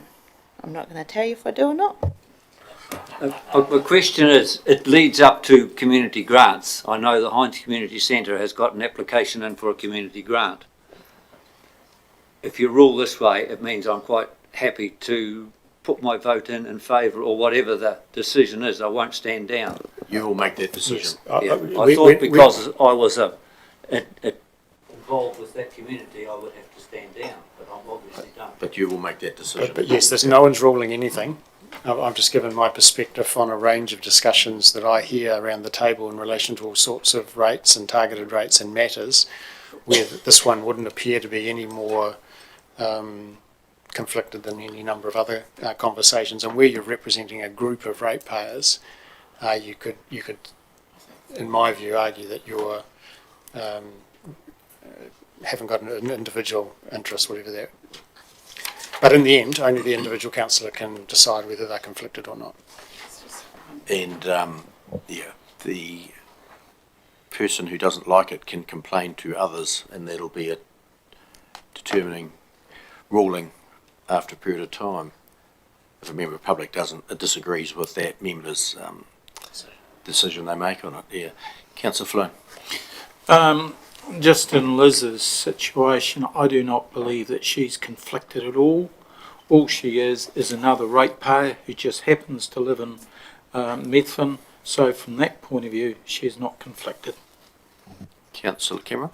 The Methven Hall, the iHub funding, can I talk about that? No, don't make a decision. No, what I understand is what we've done. That Okay. 30,000 that's going now on a general rate, is that correct? Tell me what that is. So what we will be doing is I will be doing an internal allocation between two activities. So one of them being the hall and one of them being district promotion. Yes. So district promotion will pick up $30,000 and district promotion is funded 50% general rate, 50% targeted rate. I understood, Rachel, beg your pardon. So is what's happening next year two? What's happening year two with that? That's happening across the board years 1 through 10. If I can do it just for year 1 if you would prefer. So district promotion then is increased by $30,000 each year for the 10-year plan. Correct. $30,000 in year 1 and then $30,000 inflated over years 2 through 10. But you can review that in the annual plan. You may want to continue with it, or you may want to remove it. But you'll have that option every year for the next 10 years. That's how it will be reflected. That's a big change in our philosophy with regards to district promotion, isn't it? Yes, there's an increase of funding for district promotion. For regional promotion, yeah. Yeah, for the district, yeah. Councillor McMillan. Thank you. There was also talk from community services when we first put the iHub in, or when Mount Hutt Memorial Hall took over governance of the iHub. There was talk that it would be reviewed annually to see if it was actually worth having it in the hall.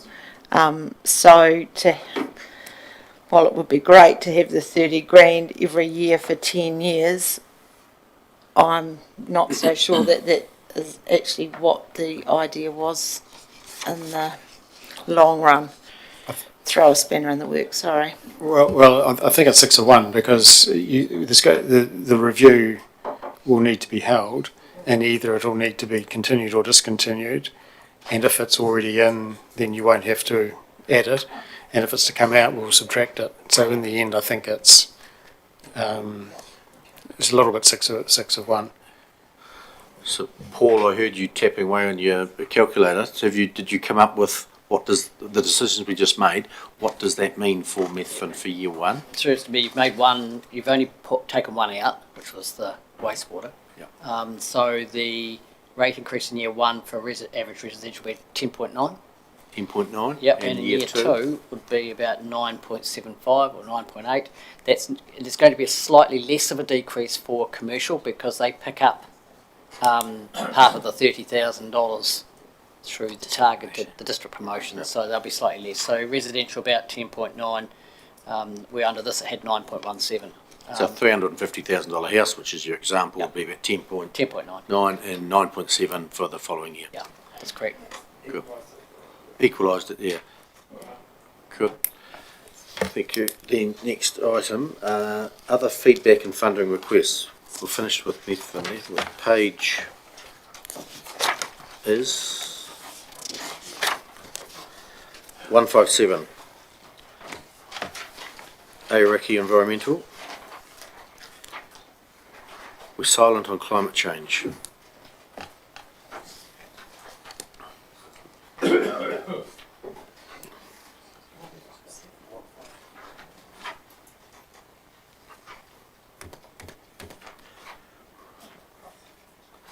Any comments, councillors? Still staying silent on climate change? Through Mr. Ware, I think the submitter makes a good point around language. What we can give council and the community assurance of that a number of our work is taking into account climate change and the need to have particularly resilient infrastructure. And in fact, we're having some conversations just yesterday in relation to the manner in which our infrastructure management as business as usual takes into account the need to be resilient in a world where the climate is changing. So it's not to say that we ignore it in terms of our program of work, but certainly the plan doesn't overtly refer to it in the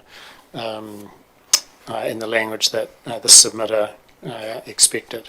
So if council had a will for us to refer to it in a greater extent to what we actually are doing, rather than needing to have any particular change to our programs, then we can certainly have a look at that and give the community greater comfort that climate change is in our mind a lot more than perhaps the language currently reflects.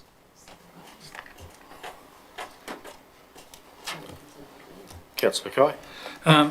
Mr. Mayor, is it the Ashburton District Council, as the Chief Executive I think was talking about, or is it the people of the Ashburton District Council? Because if you have a look at what the people of the Ashburton District Council have done, they've paid some of them in targeted rates, and all of them in our works and services rate have contributed towards climate change hazard protection in the Ashburton River stock banks that protect the Ashburton town, one of the main assets, as well as the road to Methven, as well as the State Highway 1.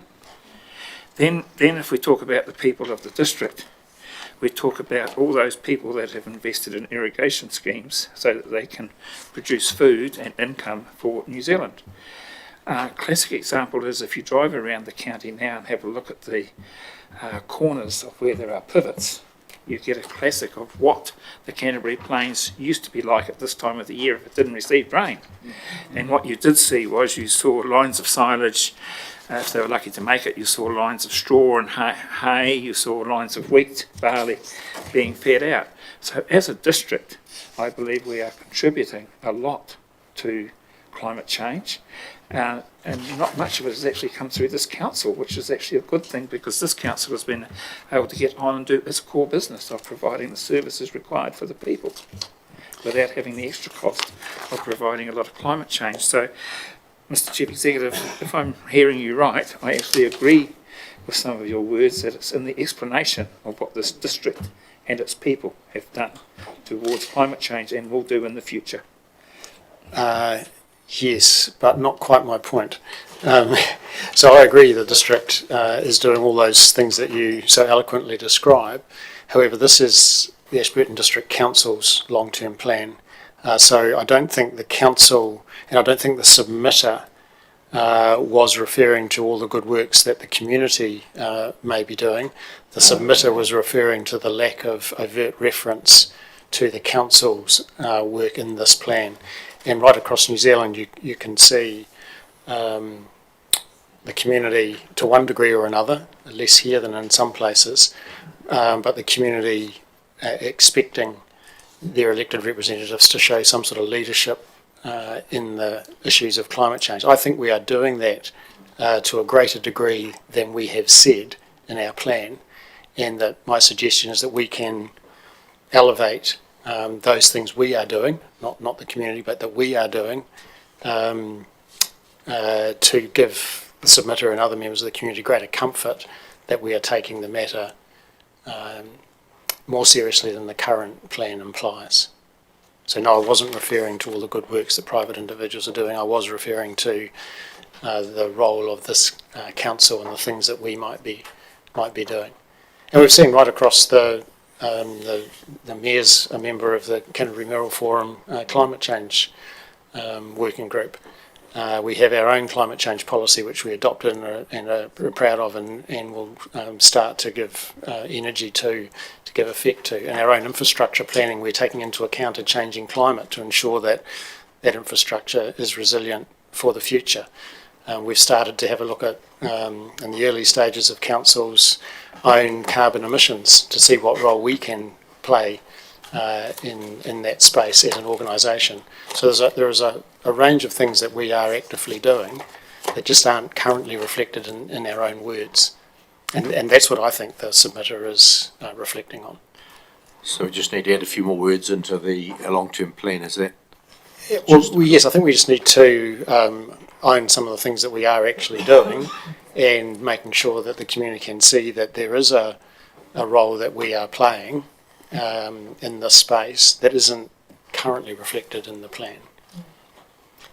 So through the chair, just to clarify, in the L2P proper, which is right, it's like 350 pages, we do go into a lot more detail than what we did do in the consultation document because we're quite limited with space there.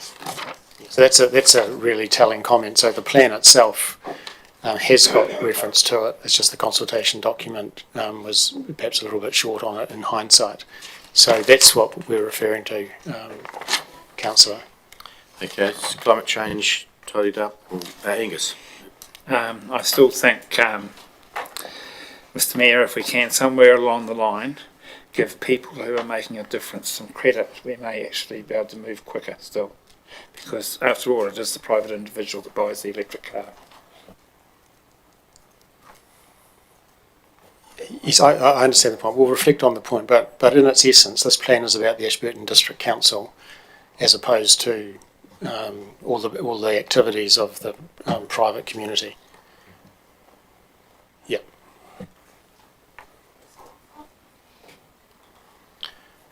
Moving on to long-term plan, processes, development and assumptions. Rob McKilly. Have you the response there?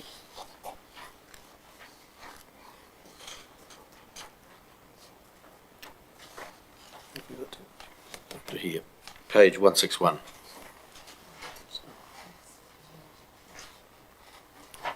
Found it? I've done all the climate change stuff. Yep, they're all along the same theme. I think. You got enough for the climate change, Tony? You've got the gist. Yep.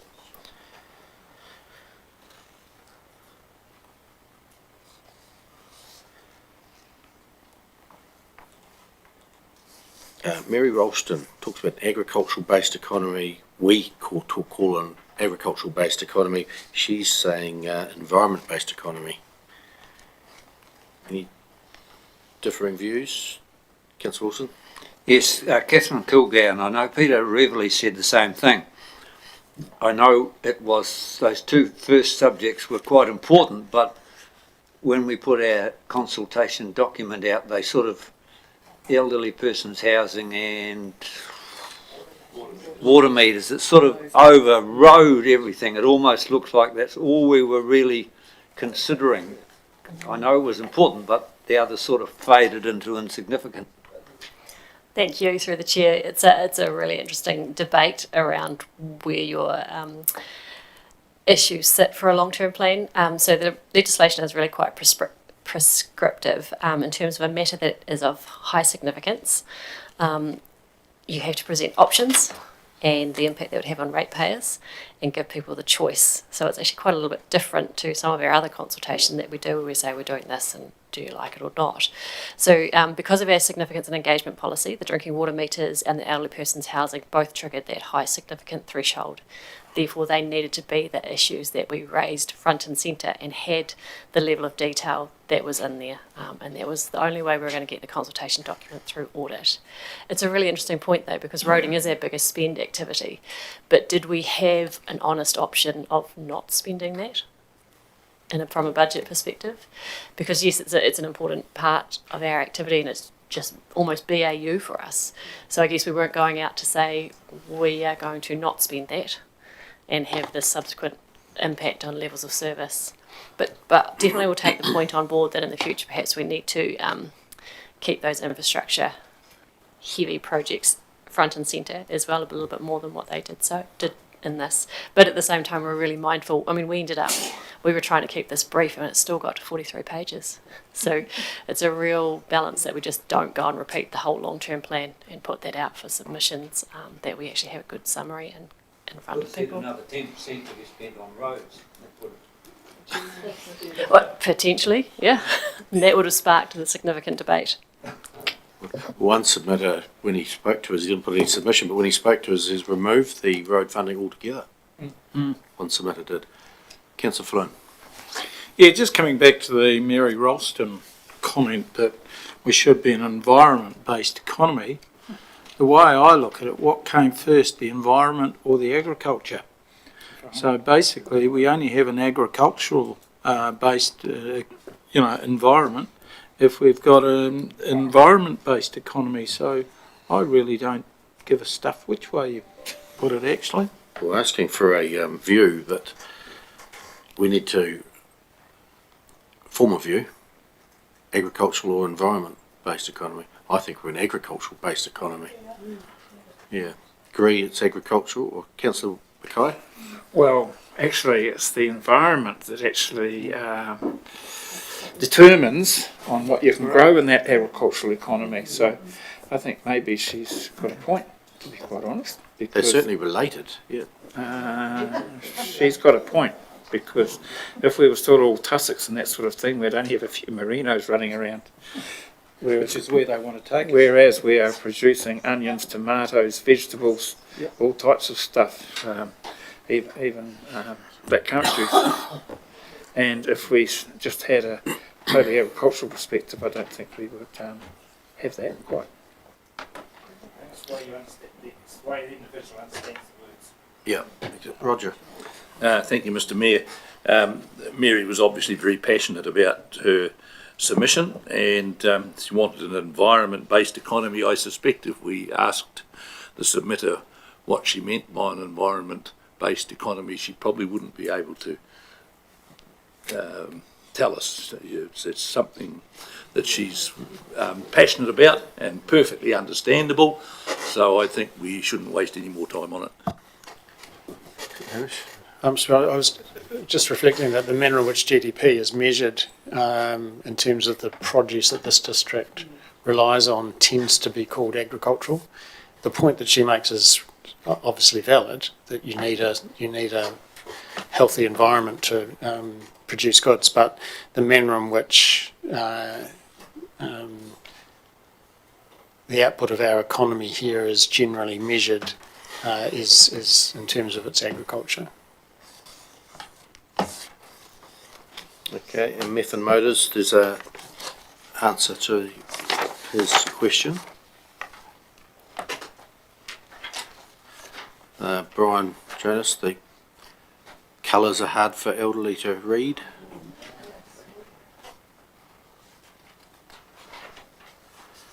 Then we go on to other feedback.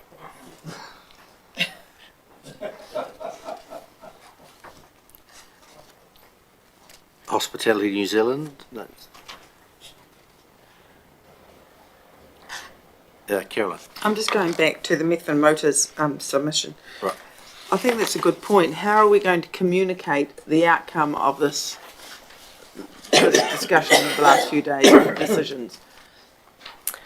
Through the chair, so every submitter, as long as we've got their contact details, we do respond to them. With the, sorry to interrupt, Tony, with the remarks on the right-hand column, you mean? We're currently having that debate right now. Often we just do it based on the key issues, but the breadth of information that we've got is we'll respond with the key issues. We're thinking at this stage key issues and then any specific comments that they've made and wrap up the staff comments in terms of the reply. So it will take a little bit of time, but we think it's valuable to do so. So that's response to each submitter. There are many people that, and you've got some feedback, example Hines and Rakar, and that didn't give their name and address, and they will require responding to. How are we going to? Through the chair, unless they've made a formal submission, we can't get in touch with them because we don't have their contact details. No, I understand that. One idea we are toying around with is to bundle this all up into like a newsletter, so to speak, and have that available online and be able to point people towards it. Even if they didn't make diary or whatever. Exactly, we can point people to the direction of, because of the feedback we heard, this is where we've landed now with I think that would be a very respectful thing to do to the community who've submitted, but those that haven't submitted doesn't mean they don't have an interest in it. It means they didn't submit. Yep. So I think to have something in the council diary or whatever to acknowledge that and just to say this is where we're going to prioritise your rate spend, I think is important. Yeah. Yep. Thank personally. you. Councillor Moore. Thank you, and I agree. But also, this is the first time we've had deliberations live streamed, I suppose, onto the Facebook, YouTube site. So that's a really good step forward as well. And I think Councillor Cameron talked about bookmarking, or is that what the word was? So you know when you can watch, say, something on the climate change or something like that. Is that going to happen? And I'll have to double check that with Ruben and his team, but it's happened up until this point with everything else, so I wouldn't imagine it's a problem because we can base it on the categorisation we've got here. So that's one way of getting this feedback back out to... Yep, sure thing. Hospitality New Zealand. You can respond to them.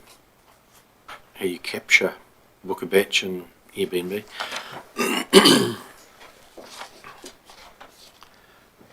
Robin Priddy is it? Pretty. Low flows. He talked about turning the water from Lake Huron back the way it was 150 years ago. Yeah. Councillor Mackay. Yeah. How can we verify that? Because any evidence I've seen in hearings and conservation order hearings is that it was an earthquake and a natural occurrence.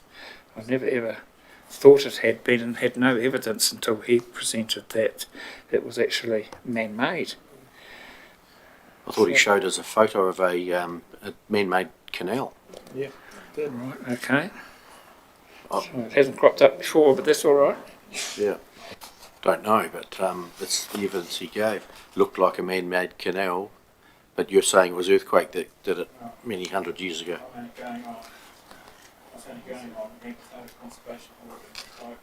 Yeah, hang on. We'll come back to you on that, Angus. who's on next is Roger. Yeah, thank you, Mr. Mayor. Actually, I think he's quite right.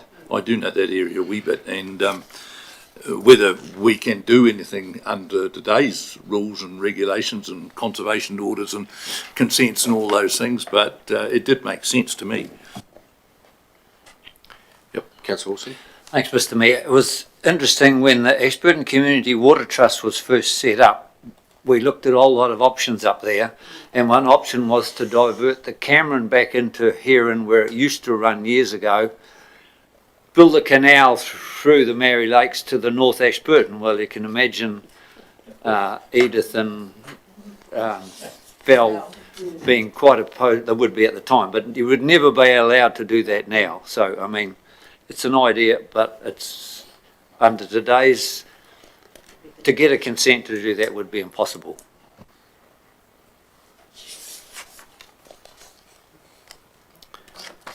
Graham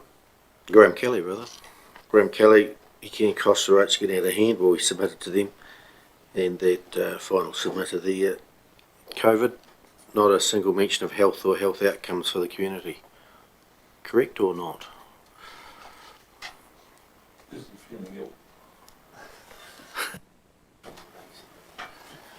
Councillor Falloon. Are we in charge of the community's health? No. I thought we were only in charge of the community's environment in which they live. Well, there's 4 well-beings, councillor, which does include the well-being of the community. So there's certainly many parts of local government who are concerned about the health of their community.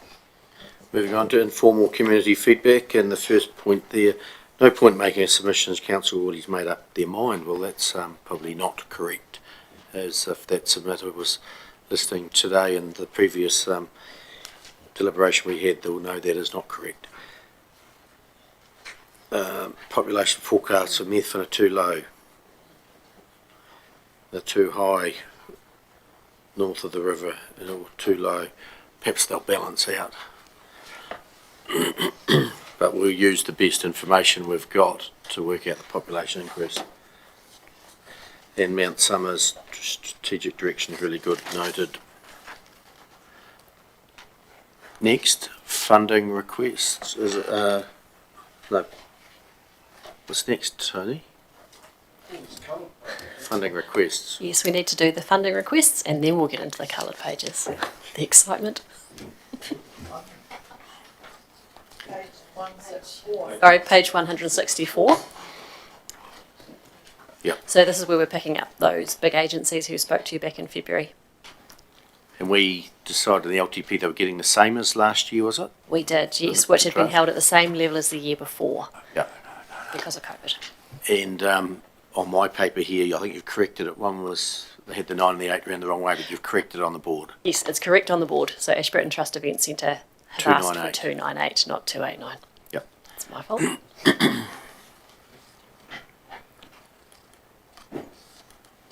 Oh, Stuart, sorry. Thanks, Mr. Mayor. So for Ashburton have done a sleigh of hand there. They actually increased theirs by 10% when you looked at the fine print at the final. They didn't actually, when they submitted, we ran out of time and we didn't actually discuss their funding request. If they did the same as everybody else, it'd be 176,806. But you see, it's 201 because they tried to slide through an extra 10%. I'm not in favour. If everybody else is the same with inflated amount, we stick to that. You're suggesting stick to the left-hand column? Yeah, 176,806. Totalling 525. And everybody's on the same procedure. Yep. Councillor Cameron? What was the extra $26,000 required for? Does anybody recall? I remember the whole conversation he did. It was truncated, so we didn't get the information. Yeah. Through the chair, I'm not overly familiar with the business case, but it is sitting in Stella. If you perhaps, did you want to take some time to have a look at the business cases? Mm. In Stella, yeah. Just the lot or just one? Or just the... So all the business cases are sitting in Stella? All sitting there? All sitting there, yes, yep. Do I pull that up? No, they're not sitting under LTP. Let me just jump in.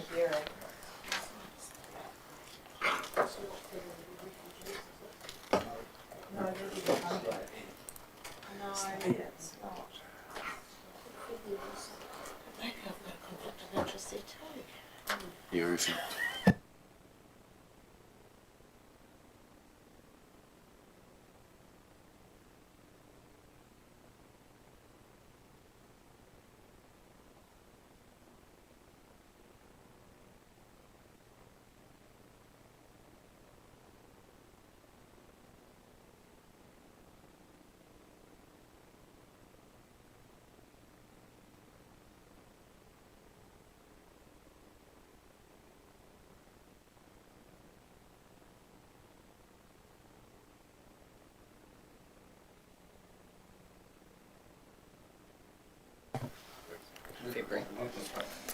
So if you go into Stella Library from the home page, it is under, workshops and presentations.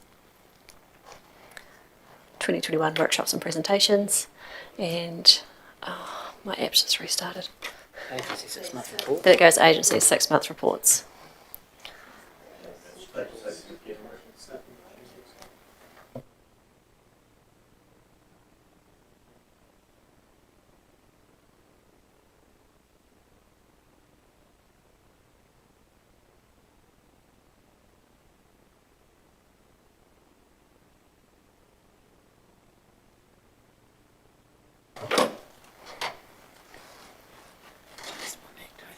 It's all good, I found it.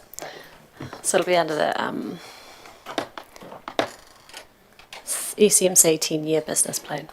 On page 5. Yes, 23 pages, yeah. It's the last one. Workshops and presentations, is that what they're doing? Page 5 refers to the request for 201339 in addition to the Safe Communities grant of 35. It's not under long-term plan.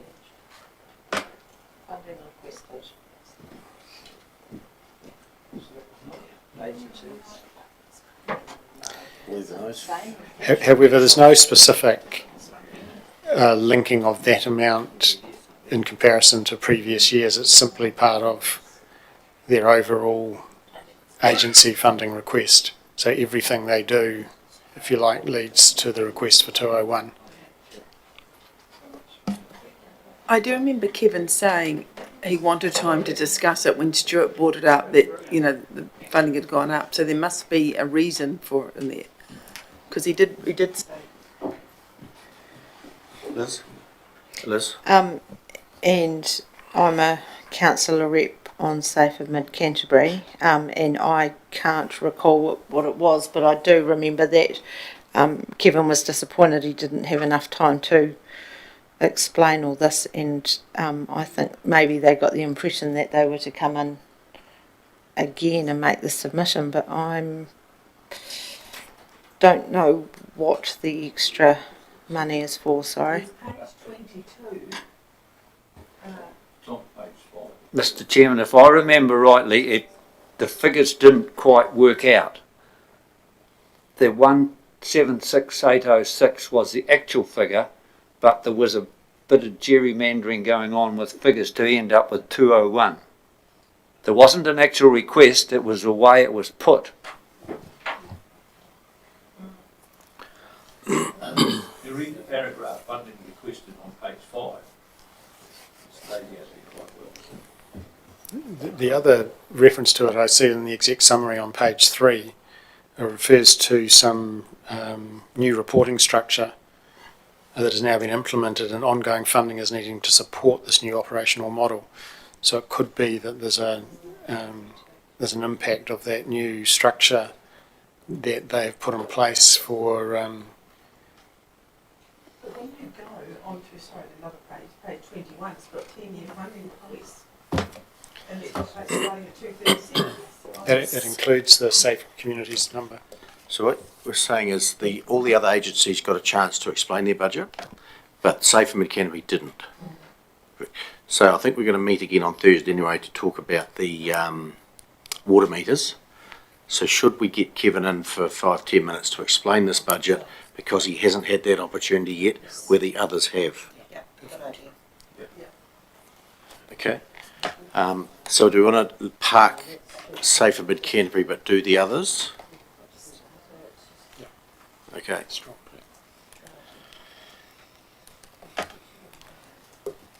On the borders, we're not looking at Safe Mid-Canterbury, we're looking at the other ones. Agree with LTP Year 1 budget 2021-2022.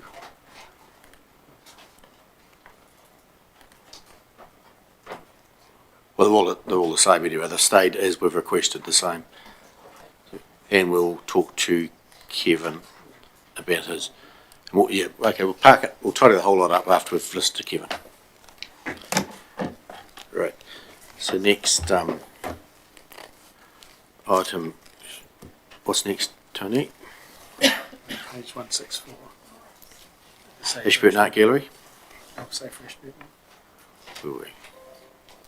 Oh, Danny.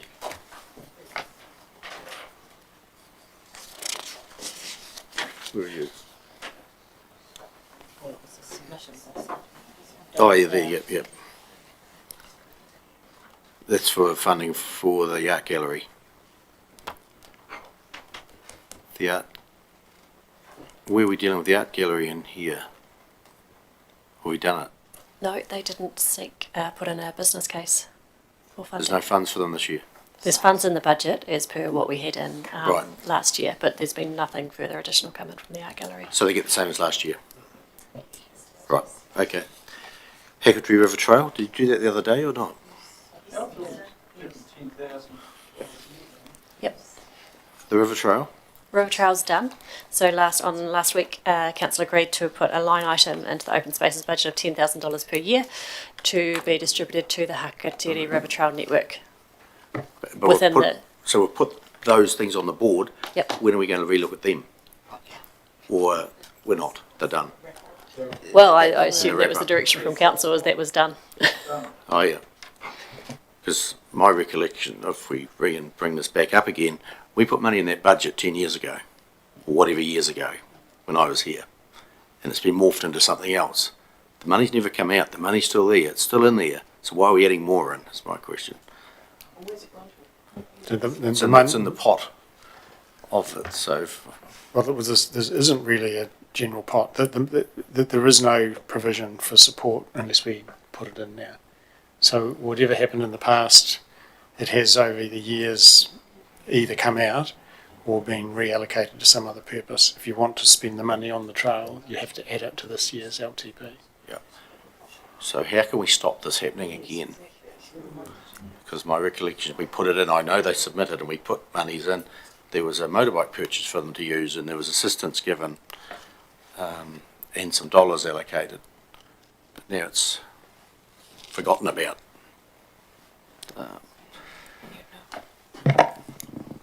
Happy to leave it as it is. Yep. So we've done those river trail. Oh. Ellie, of all this extra that we put in to the budget? Through the chair, that's what's sitting on the board right now, and I just haven't updated with Methven decisions. Which is not a lot. 40k is it? Yeah. 40k total up, yep. So you've done the river trail. Safe for Mid-Canterbury, well, we're parking there. Neighbourhood support. It's coming to you through the council community grant scheme. Right, okay. Other funding requests, Youth Council.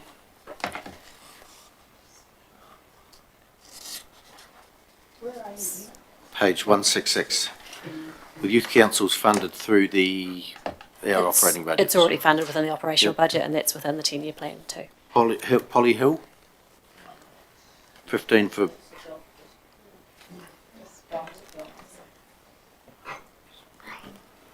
I think there's probably other funding sources for that. Yes. Yeah, Councillor Flynn. Yeah, I don't know whether you read a article, I think it was in Monday's paper, about a woman with a very bruised and sore face after she'd been hit with a disc. Hence the location of the course is crucial. Yeah. And where we're proposing to put it, I think, would be safer. Councillor Ormson? And when they were here and we were discussing their 15,000, I'm sure I heard her say that they have got sponsorship from other sources, so they may not need the full 15 from us. It was a work in progress. So we can't, well, Paul will tell us, can we put in up to 15,000? No. Nope. You never like that, do you? Well, no, because then we have a rates increase up to something. I need specific dollars. Councillor Cameron? The disc golf is a really great sport, and it's very, very popular. It would be disappointing if it fell over because the council couldn't make it. I mean, I don't know how tenuous the situation is, but I think we should give them at least some grant towards the development of the course, because it would be a great asset for the community. 5. I think they said it was 800 a net or something. 5,000? I do recall 15 wasn't the full amount. No. This was a part share already. That's right. Tony? Through the chair, you're welcome to put whatever you like into a budget, but ideally this should be coming through your council grant scheme. So whether you wanted that to be put into the mix to be considered when you are having to allocate your funding out through that process, it would mean that it's up against everybody else, that's all. Okay, so we'll send it to the grants scheme. Youth and adult riders.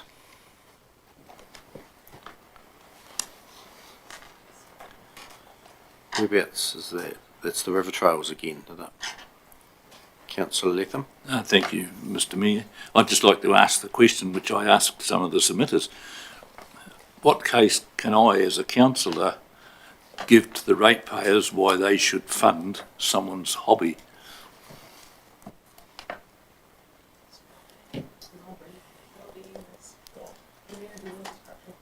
We can have that discussion when we go through the events, when we get to the events funding.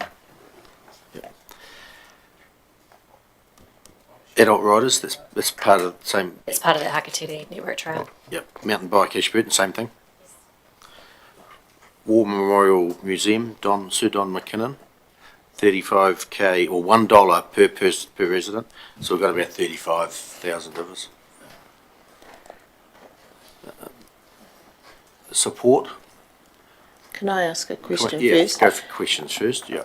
Tony, can you remember in the last LTP, did Sir Don McKinnon make a request for funding then? Because this is not the first time I've seen this request for funding, and I thought in the last LTP we turned it down. Through the chair, that's going back, it feels like a long time. It doesn't ring any bells to me. It seemed quite, I hadn't heard of this before, but that could just be my short-term memory. I think the sweet spot for that is the summary comment around it having been presented to LGNZ Rural and Provincial, and so it may well have been one of those meetings that you were in attendance, and Sir Don did make the same case to a Rural and Provincial meeting. Yep. Councillor Floon? I would have to say no. Basically, why would I want to support something in a small town in rural France that the average New Zealander is probably going to never get the opportunity to go and visit?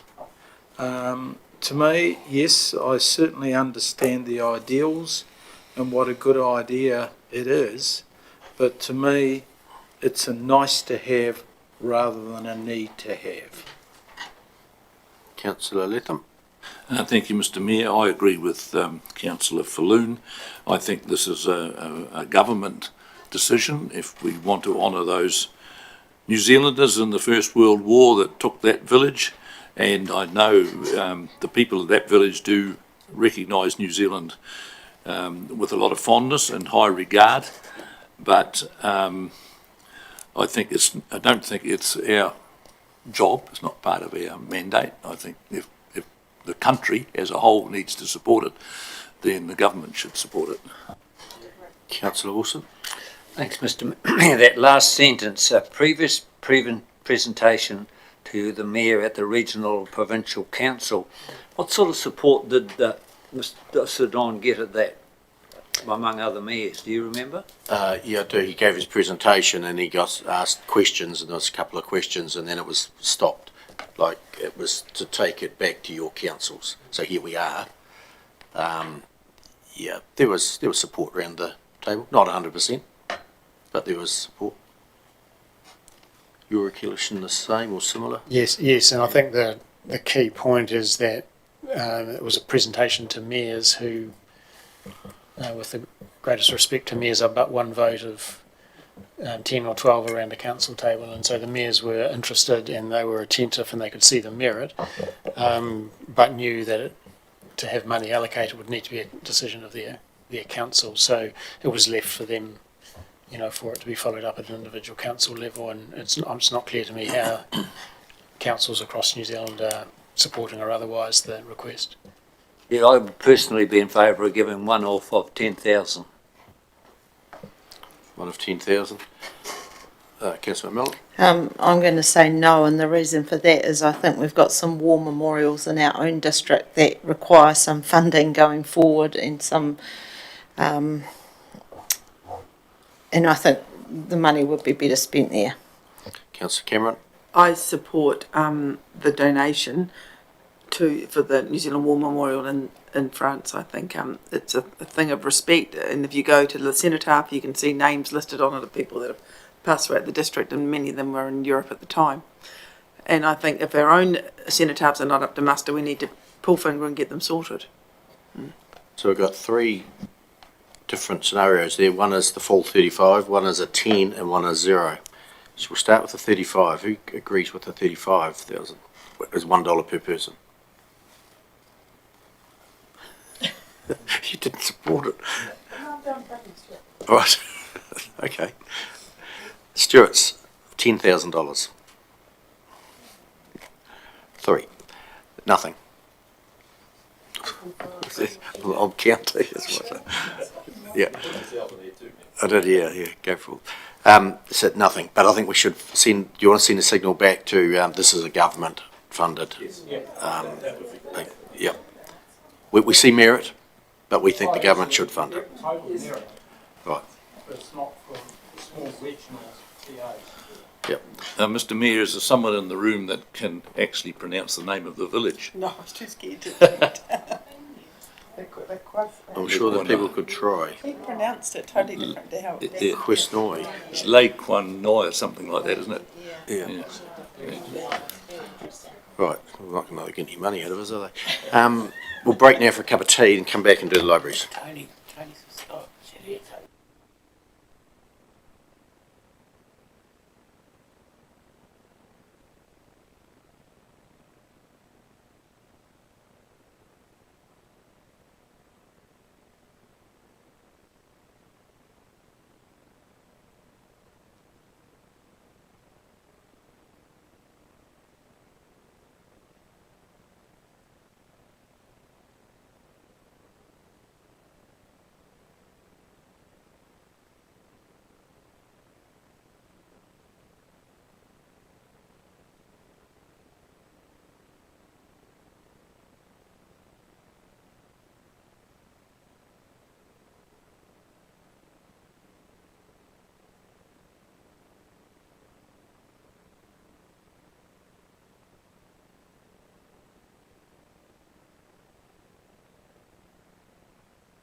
Welcome back, councillors. After the afternoon tea break, we'll reconvene, and we're on to the Methven Library Committee Trust.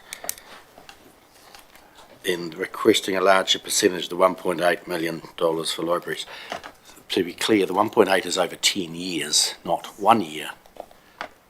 So the library books replacement is over $180,000 a year, which is the depreciated value, I think. That's how it's worked. So the three libraries are more or less the same. Should we take them all the same? We now, at the moment, give them $5,000 each, or no, we don't.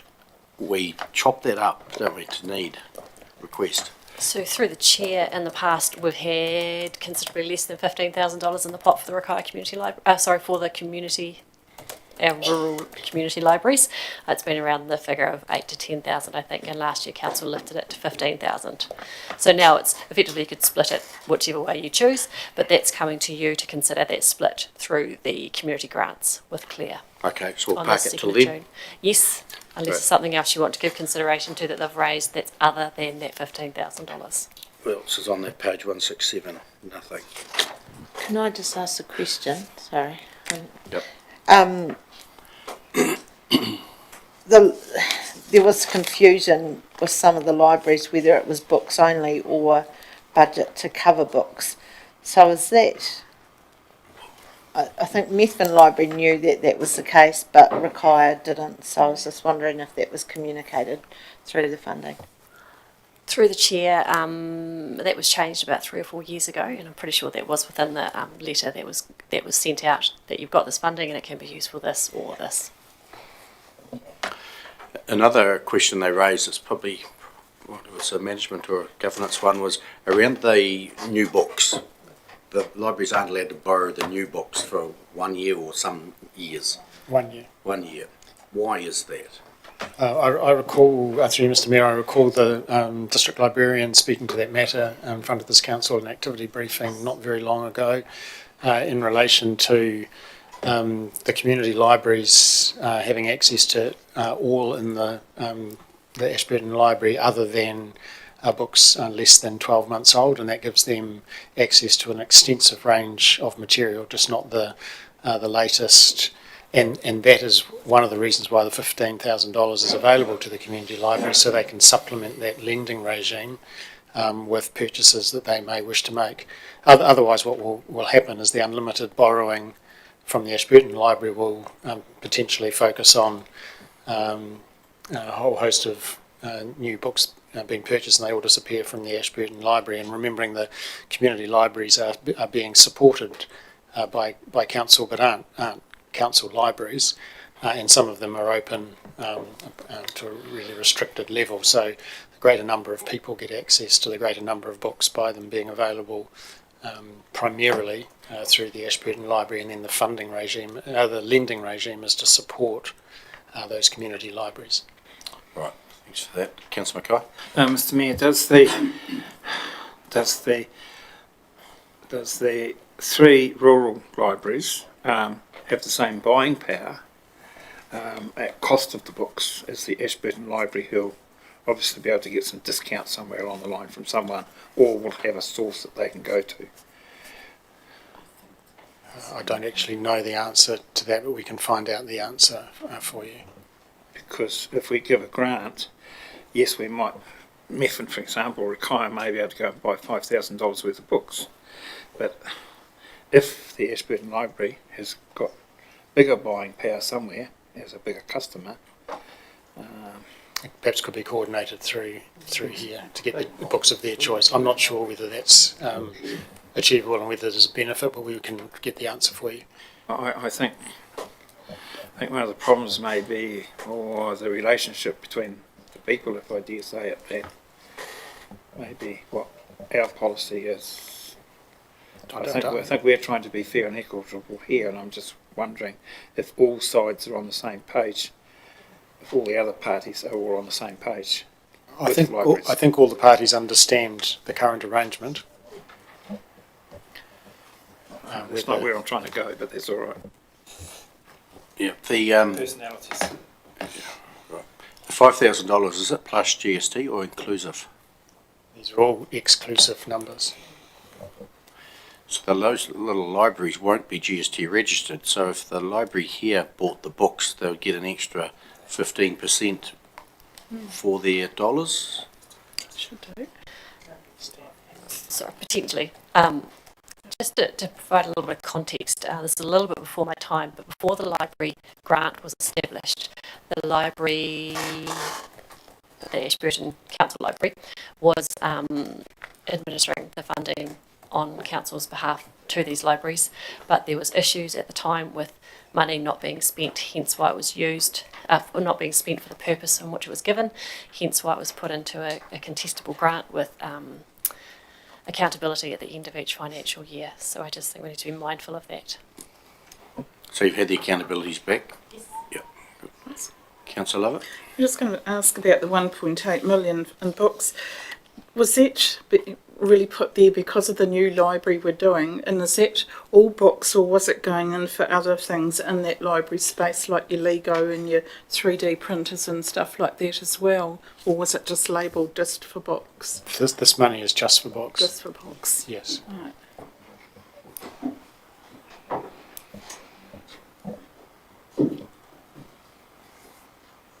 Councillor Millen, who you want? Hi.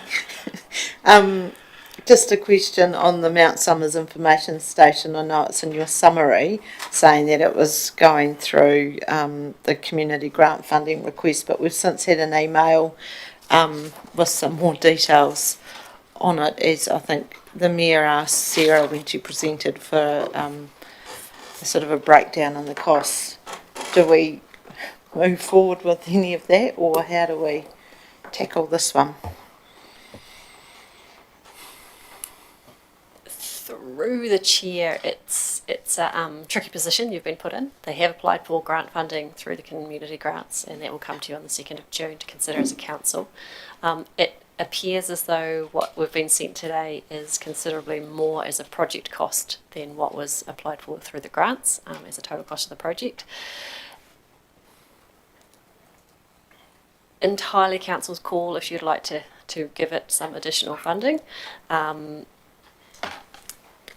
But I wonder if that has to happen, that more consideration needs to be given in a proper review of it, rather than just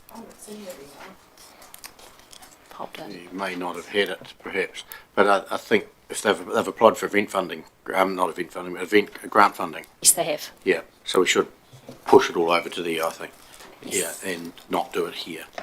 That would be my recommendation Yep. to you, is you have community grants for a reason. If you start creating a space where people can apply through an LTP or an annual plan process, you're undermining the intent of having that community grants process. Yeah. No, that sounds good. When are we looking at those community grants? Is that... They come into council on the 2nd of June. Oh, great. Thank you.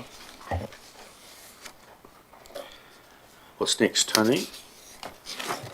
That's the LTP done, except for those couple Those of are areas the we need pinky to pages or the other sort. cover pages.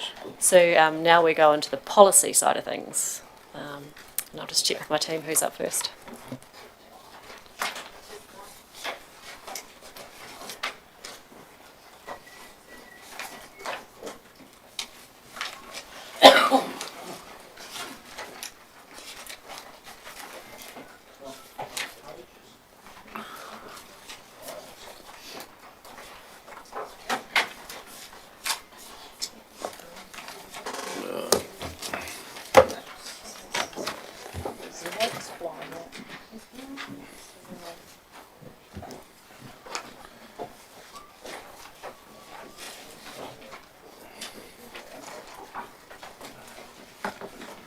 What's this one called? The first one we're doing is financial...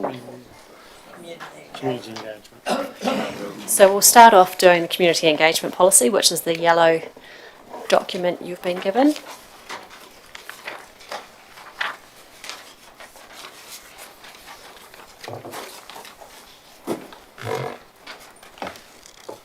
It's Yes. Is it summary? 6 pages. So you can see the 6 pages. 3 in support and none against. Yep. Oh, God. There we are. You've got the summary. I've got the actual summary. That's actual submission.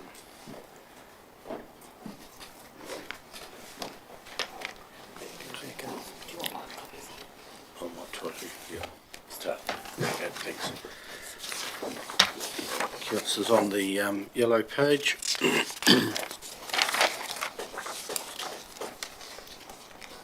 And the first three submitters agree with the policy.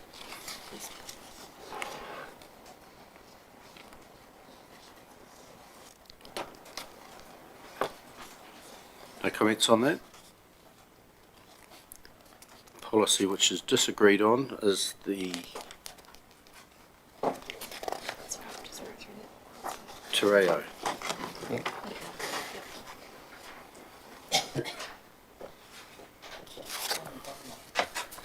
Oh, another submitter disagrees with.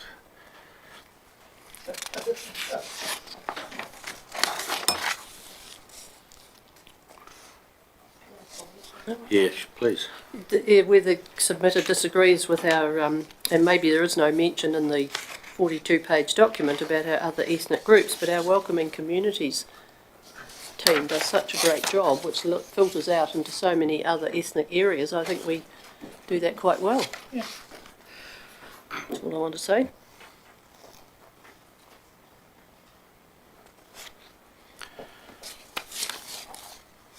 So we leave the policy as is? Yep. All good?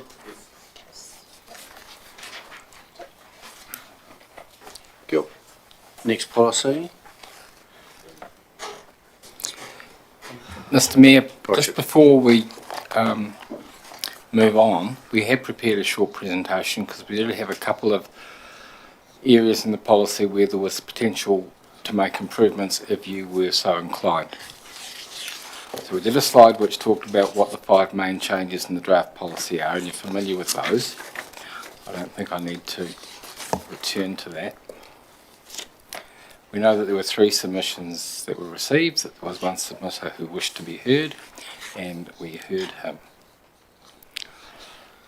You've been through the submissions booklet, so you're familiar with the points that were made.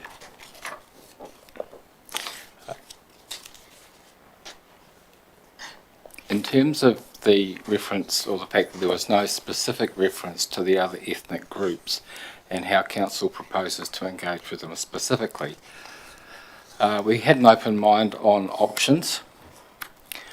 We hadn't, in drafting the policy, listed all 39 ethnicities recorded in the Ashburton district in the 2018 census. We felt that that was a high level of detail, and of course as soon as you include 39 ethnicities, there's a 40th ethnicity whom you've just offended.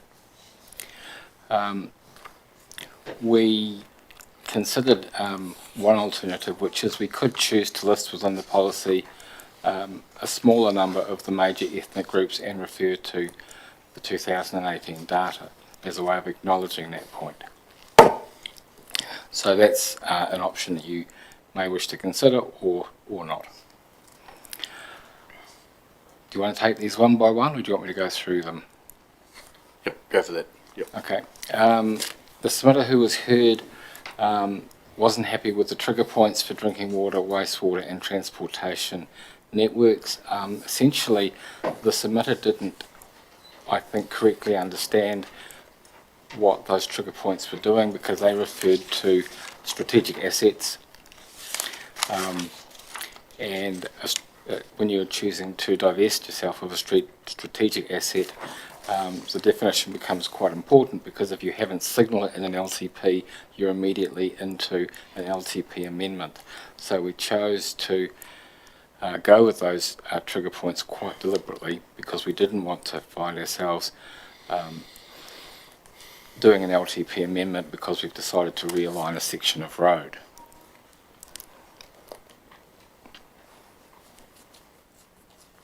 The third submitter noted, or the third submitter issue that we noted, was the submission from Kate White, which we found really interesting submission. She made the point that no mention is made of community engagement after a decision is made, and she saw 2 circumstances where that could add value.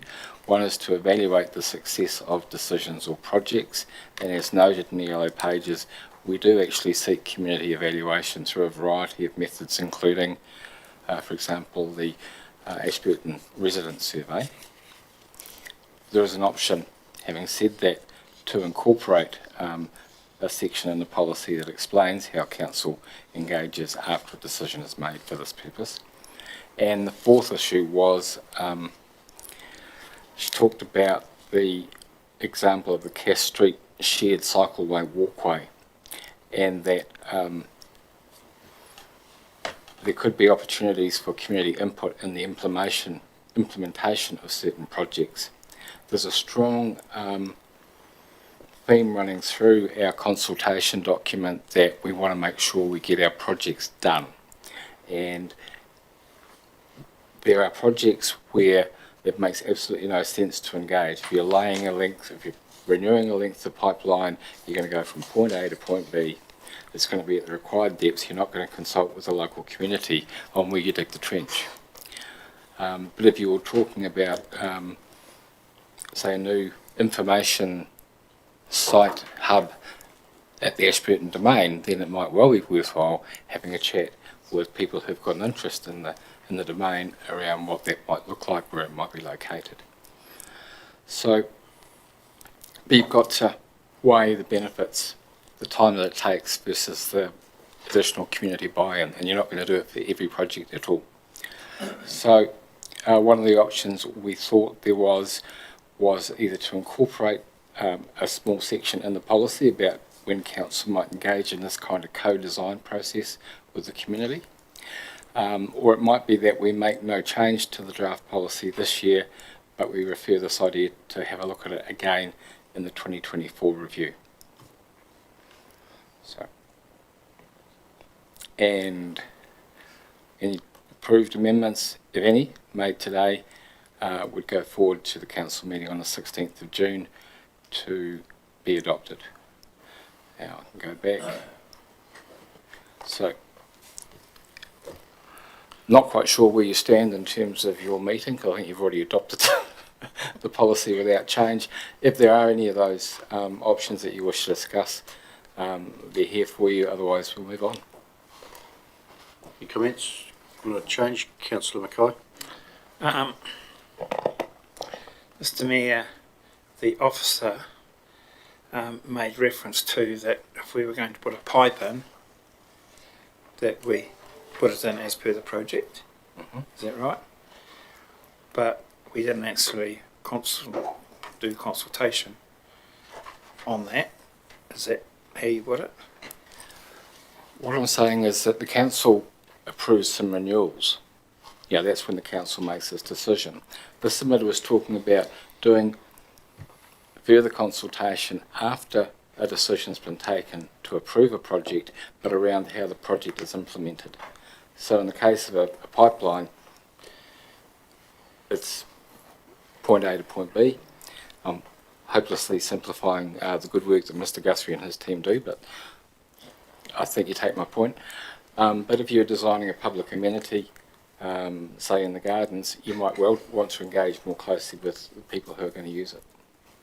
I could stand to be corrected here, but I understood that when we paid for any works to be done, for example a pipeline, it was up to the contractor to carry out some consultation if required. I do note that they've closed Albert Street, and not Albert Street, Wakanui Road, but the local people still can get through. So isn't that a form of consultation? I thought in our contracts that we had consultation, which is really us not actually doing it ourselves, but us making sure that it is done. Am I correct, Mr Guthrie, or am I wrong? Yeah, so through the chair, there is requirements in most contracts for the contractor to engage with affected parties. It's debatable whether I'd necessarily call that consultation. It's simply just alerting them to the project and any impacts that the project may have on their daily life. Once it gets to a approved project state, we're not necessarily asking people an opinion or trying to gauge the direction of the project. Is that the same type of consultation that the officer Richard is talking about? I believe what was the submitter was asking about was co-design, where we might go and ask the landowners, what type of pipe would you like us to use?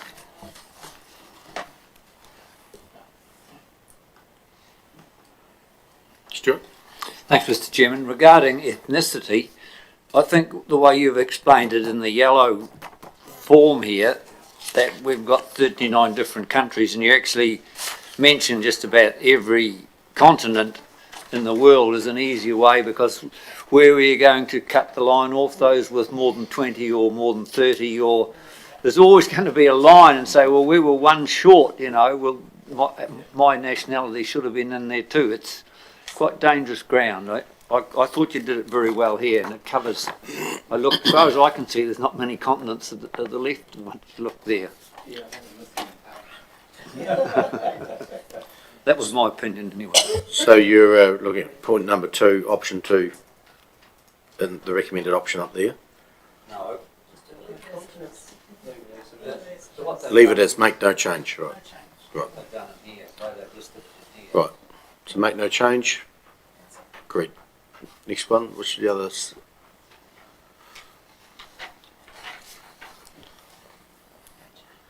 There, make no change. Agreed. Yep.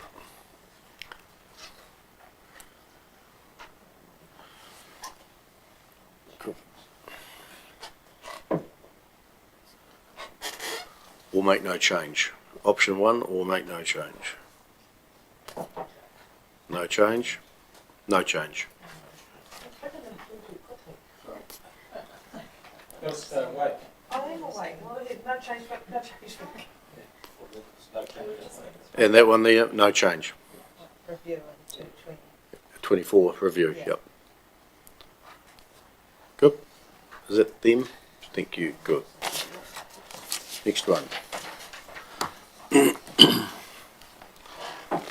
The next one is elderly persons, is it? Sorry, the blue book is the rates remission policy, so we'll jump and do that one.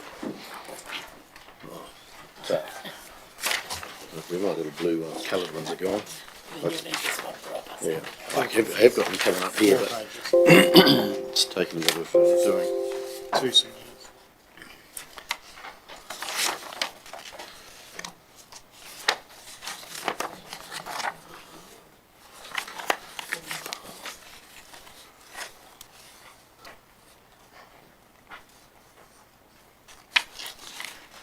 Over to you, Richard.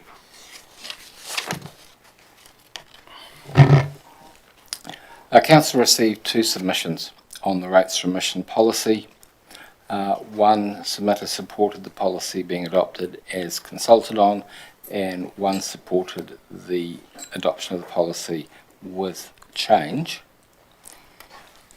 However,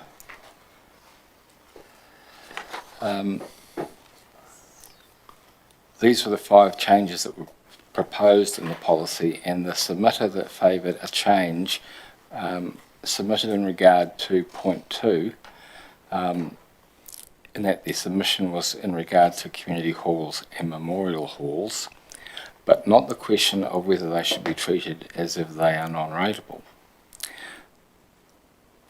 Their submission asked whether, in the case of community halls, is it time to sell the ownership of some of these given declining use? And in the blue booklet, our response is that the decision to sell up or close down a community hall is a governance decision for the administering body, which in most cases is a local hall committee, and that is Council's current position, and my observations around this room is that that's likely to remain so for a long time to come. And that wasn't a matter really that was within the scope of the policy either. Sure. We don't own most of them. I mean, Lowcliffe, Hines, Carew, Ealing might be now changed, but they're all owned by the community. The council can't sell something that they don't own. Indeed. So in terms of I do want to return to one point in regard to community halls. But in terms of issues 1, 2, 3 and 5, there were no submissions in opposition to any of those parts of the policy. Officers have no additional advice to offer, and so in regard to those matters, we're proposing and recommending that you would make no change to the draft rates remission policy.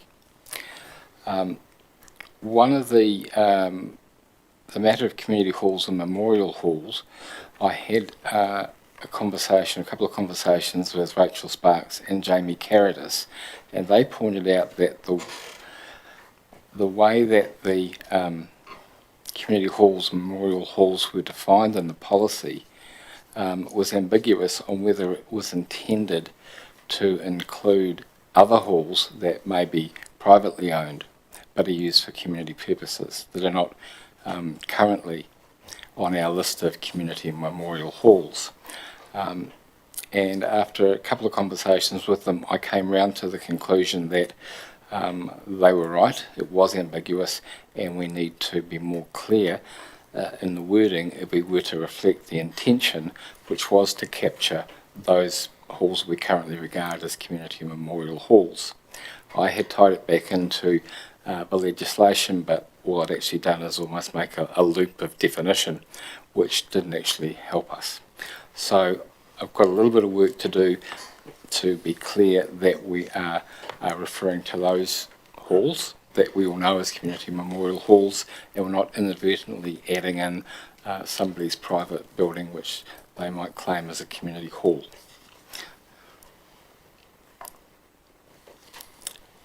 So what I would invite you to do today, if you support some further work being done and bringing back some more advice clarifying that the definition of the affected halls, would be to approve the draft policy for adoption on the 2nd of June, subject to further advice clarifying the definition of affected halls.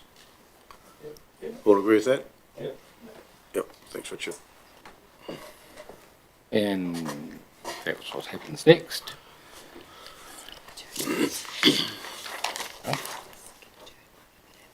The next one must be the elderly persons.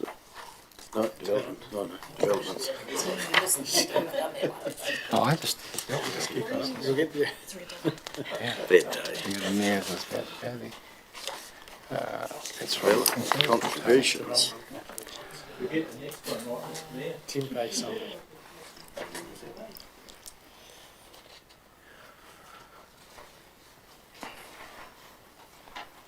So, we finally return for the last time in a while to our red-headed stepchild of development and financial contributions policy.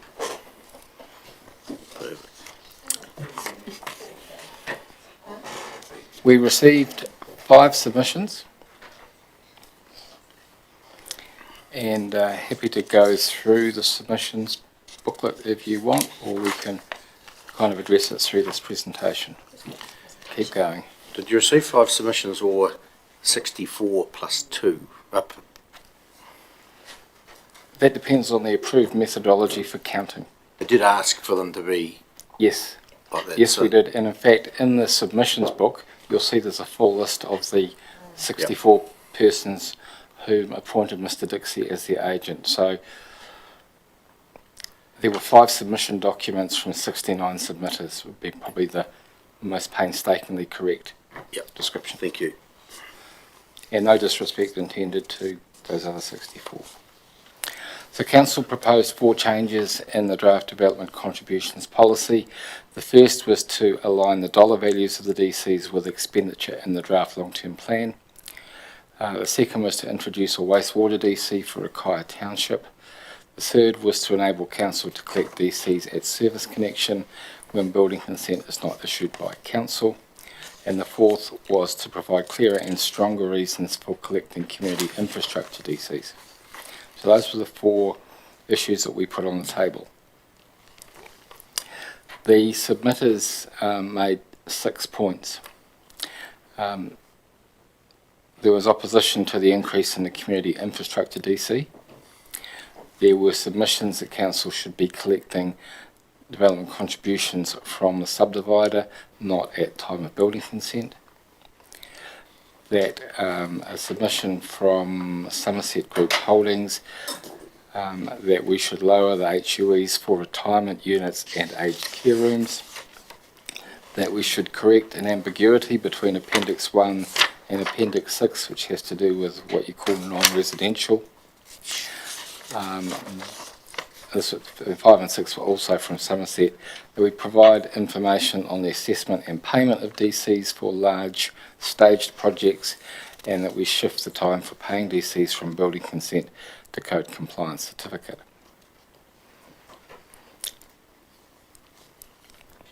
The submitters from that were opposed to the community infrastructure DC were primarily Methven based, and they were concerned that the DC was going up by about $2,000, and that the infrastructure which it was paying for is based in Ashburton.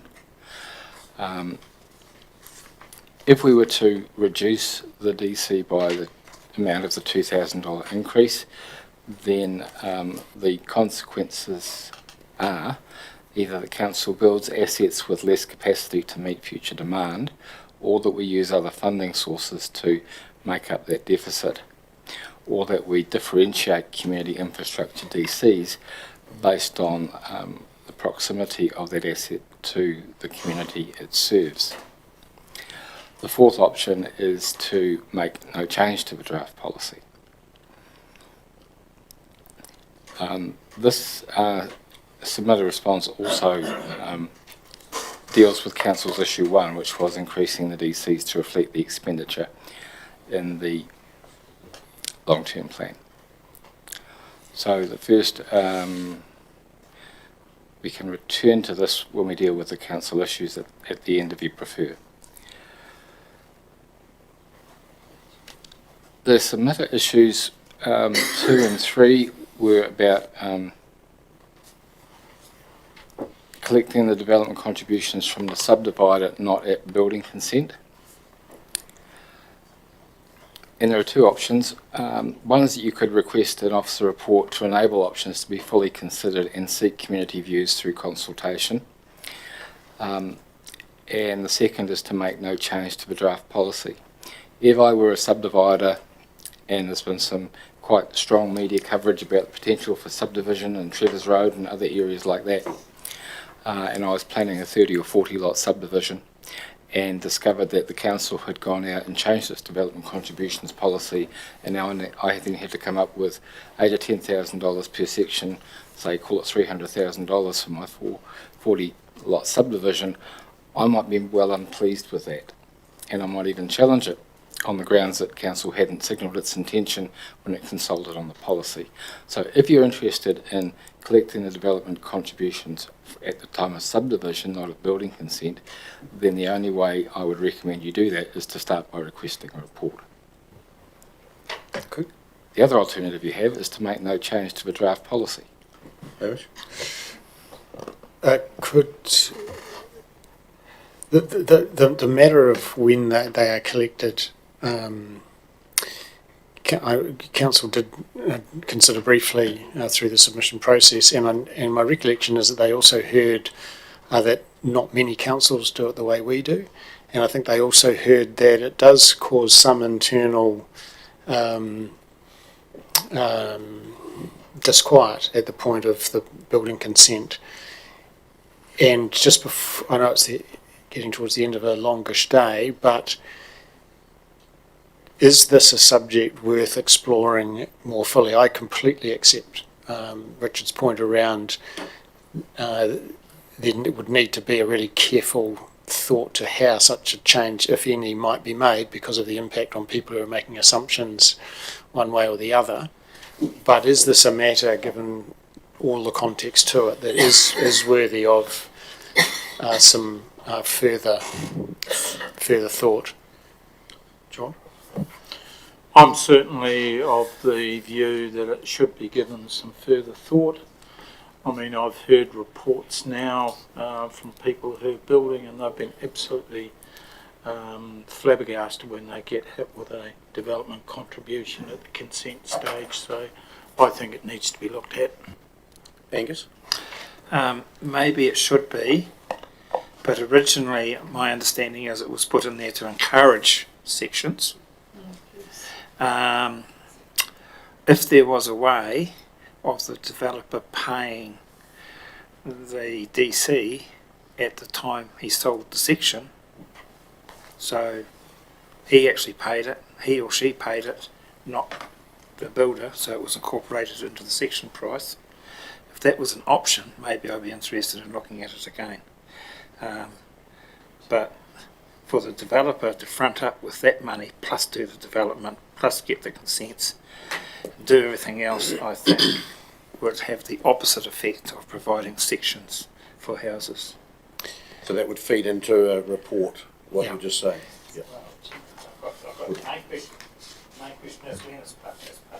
Yeah. Yeah. Which would feed into that consultation process. And I think that view, Mr. Mayor, needs to be covered in the report, but if we reflect that we're one of the few councils that collected in this fashion, and the whole country is experiencing quite some building and construction boom where it doesn't seem to be an impediment elsewhere if they are paid and no doubt incorporated into the section price by the developer, then the argument that it's an impediment to development would appear to be reasonably thin given the reaction around the rest of the country who do it this different way. Yeah. Stuart? Thanks, Mr. Mayor. I'm in favour of leaving the way it is. Developers have got to pay the financial contribution when they develop, which is 5% of the capital value of the section. Reserve contribution. Reserve, well, yes. That's quite a substantial amount. And if you're going to buy a section, say, for 150, 200 plus thousand, build a $300,000, $400,000, $600,000 house, what's 2,000 or 3,000 or 4,000? It's tiny bit. I mean, it's up to the builder, or you've got to apply to the council for a consent. Well, they can't say they don't know, because when you get the consent, you are told. There is this to pay, there is to join the water, to join the sewage, to, if you're in a residential area, you know exactly where you are. And I think it's I know you've got to pay it, but in the overall cost of a new building, new house or a business, it's so small, I'd far sooner see it now, because, as Angus says, it's going to be anti-developer. Roger? Yeah, thank you, Mr. Mayor. I agree with Councillor Wilson. It's worked well for us up till now, as far as I'm aware, and I am surprised that people suddenly get this horrific shock when they go to build a house that they've got to pay $4,000 or $2,000 or whatever it is, because the information's all there. If they've done their research properly, if they've been advised properly, there's no reason why they should be suddenly faced with that. So I would favour just leaving it as it is. If no further speakers, Councillor Falloon. I listened to what the other speakers have said, but as far as the developer is concerned, he is developing, and that will go into the final section cost. Right. So basically, what is another $4,000 or $5,000 per section, apart from a holding cost, which will go into the section cost anyhow? And what it means as far as council is concerned, we also get our money sooner. Goes from $5,000 up to about $9,300. Depends where you are in the district. But there's two options. Councillor Cameron? I suppose that's the carrot, is you get your money sooner, but the person who's subdividing has to pay the 5% plus another up to $10,000 on which is 40 subdivisions. I mean, that's a lot of extra money, isn't it? It's 200,000.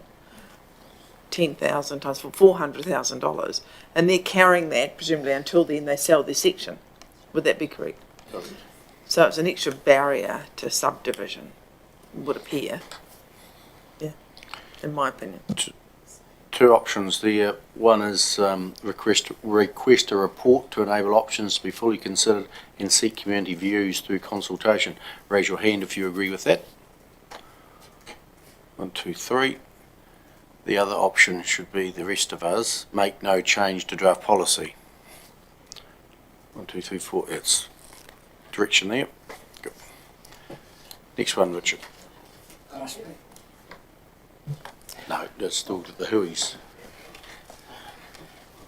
I think some of this has slipped off the bottom of the slide, but this was the submission from Somerset Group Holdings about lower household unit equivalents for retirement units and aged care rooms. And those of you with better memories than me might remember that we actually had this debate in 2020 after a submission from the Retirement Village Association, and for various good reasons that were thoroughly canvassed at the time, Council didn't support it then. My observation is that nothing has fundamentally changed, and so unless you've come around to a different view, we shouldn't make a change to the draft policy along these lines. Still hold the same view? Yep, same views held.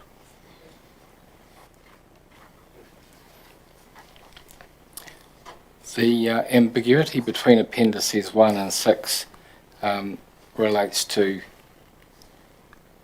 appendices 1 is the definitions, and the policy. Appendix 6 is the one that has all of the equivalent,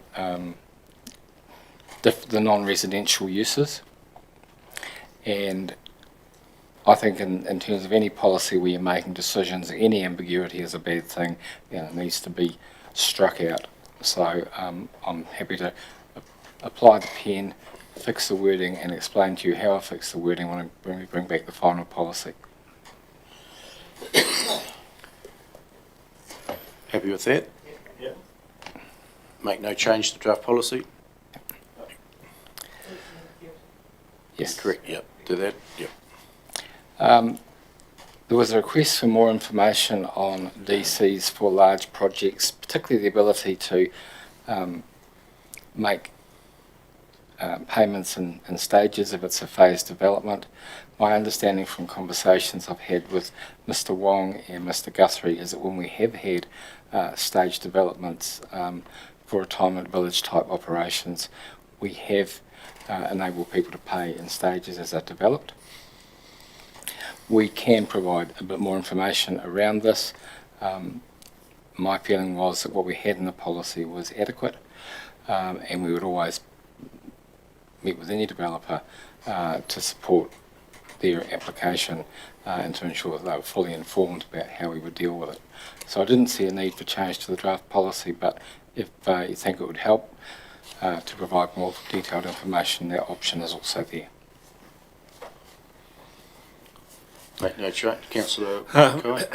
With our present policy we have, is there room for agreements to be made between extra big commercial developers to attract industry here, so we have fairness to the developer and fairness to the people of Ashburton? In terms of Local Government Act, there's always the possibility to develop a development agreement between council and the developer to ensure mutually beneficial outcomes.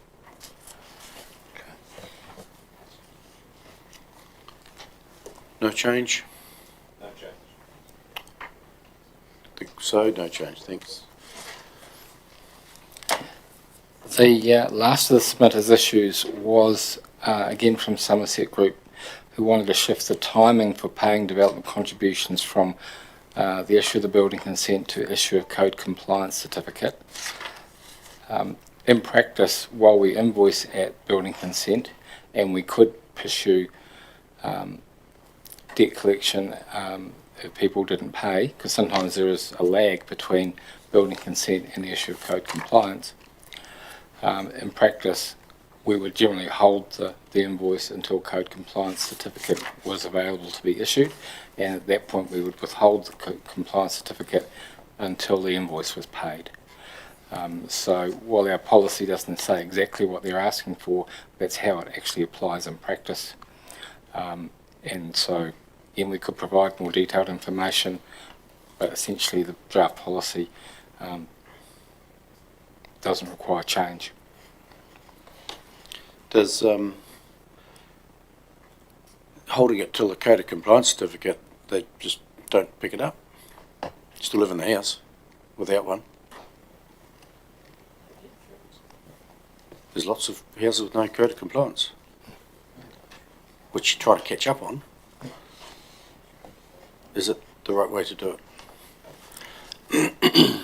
I'd need to put that question to Mr. Wong. In my limited experience, every house I've ever built, which was one, went into the bank finance. We weren't going to get it unless we had code compliance certificate. We weren't going to get insurance until we had code compliance certificate. That's not to say that there aren't people with wider experience than my one experience. We've still obviously got the opportunity to pursue debt collection if we know people are living in a house and they haven't got their code compliance certificate.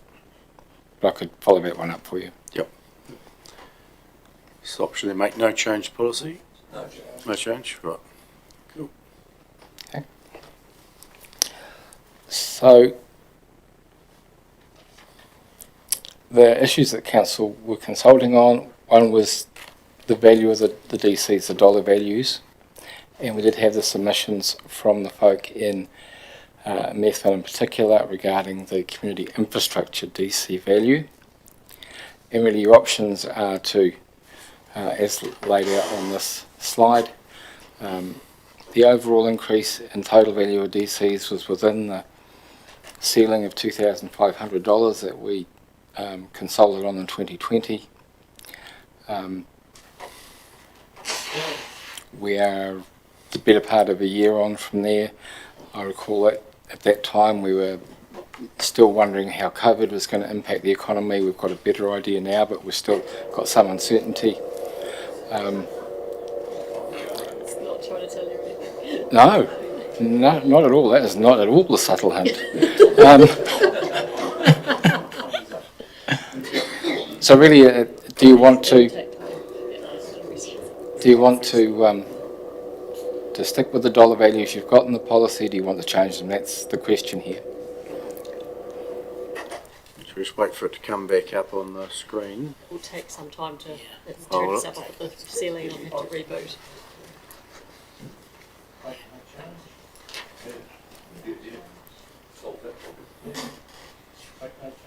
Make no change? Happy with that? The next one you're going to describe to us? Council issues 2, 3 and 4 were introducing a wastewater DC for Rakaia Township, enabling council to collect DCs at service connection when building consent is not issued by council. That's the Kainga Ora clause where they can issue their own building consents, and providing clearer and stronger reasons for collecting community infrastructure DCs. These three issues received no submissions effectively, so I'm recommending no change. No change? Right.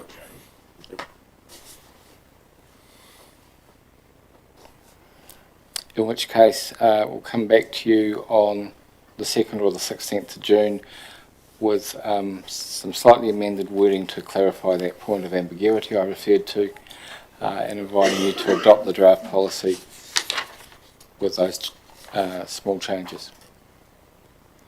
2nd of June, not the 16th. There you go.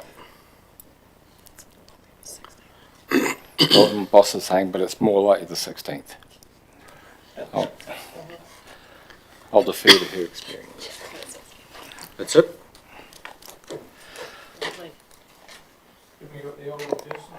Oh, So through the chair, we did those last week. Yeah. Yep. So that's all done and dusted. The policies are all wrapped up from our side of things. Final wrap up, word to that. Through the chair, effectively we will be coming back on Thursday morning to discuss the water meter, and also we need to get in touch with Safe in Mid-Canterbury to see if they're able to pop in for 10 minutes to give an update on why that increase is So what only it is. two things to deal with then. Yes, yes. So What have we Safer Ashburton is coming in at 9 a.m. on Thursday morning.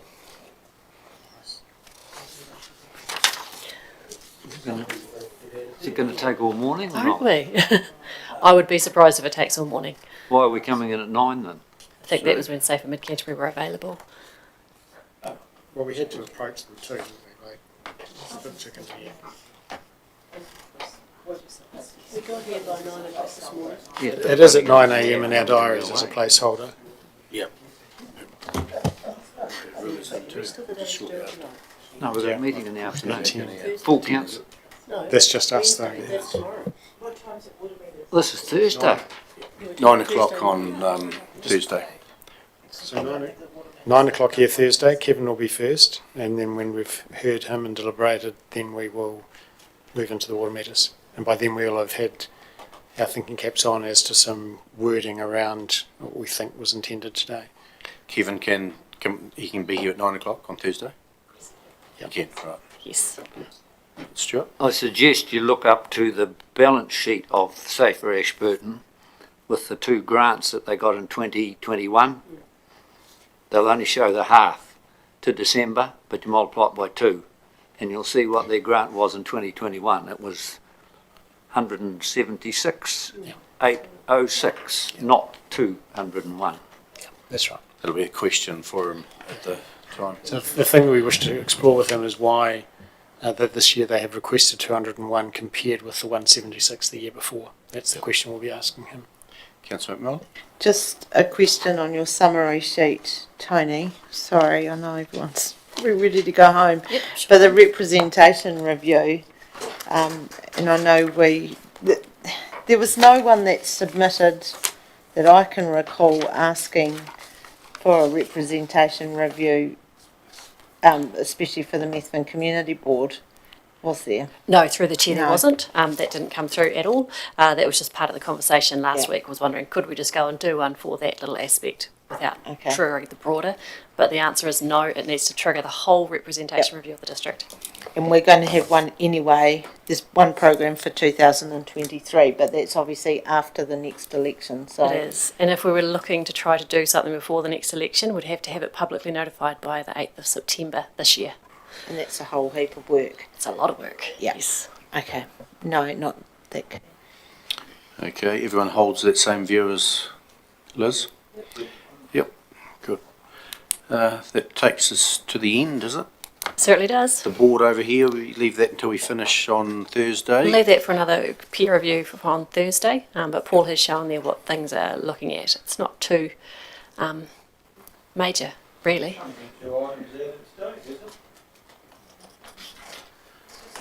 If that, I'll Essentially, yeah. adjourn the hearing until Thursday, 9 o'clock. Thank you.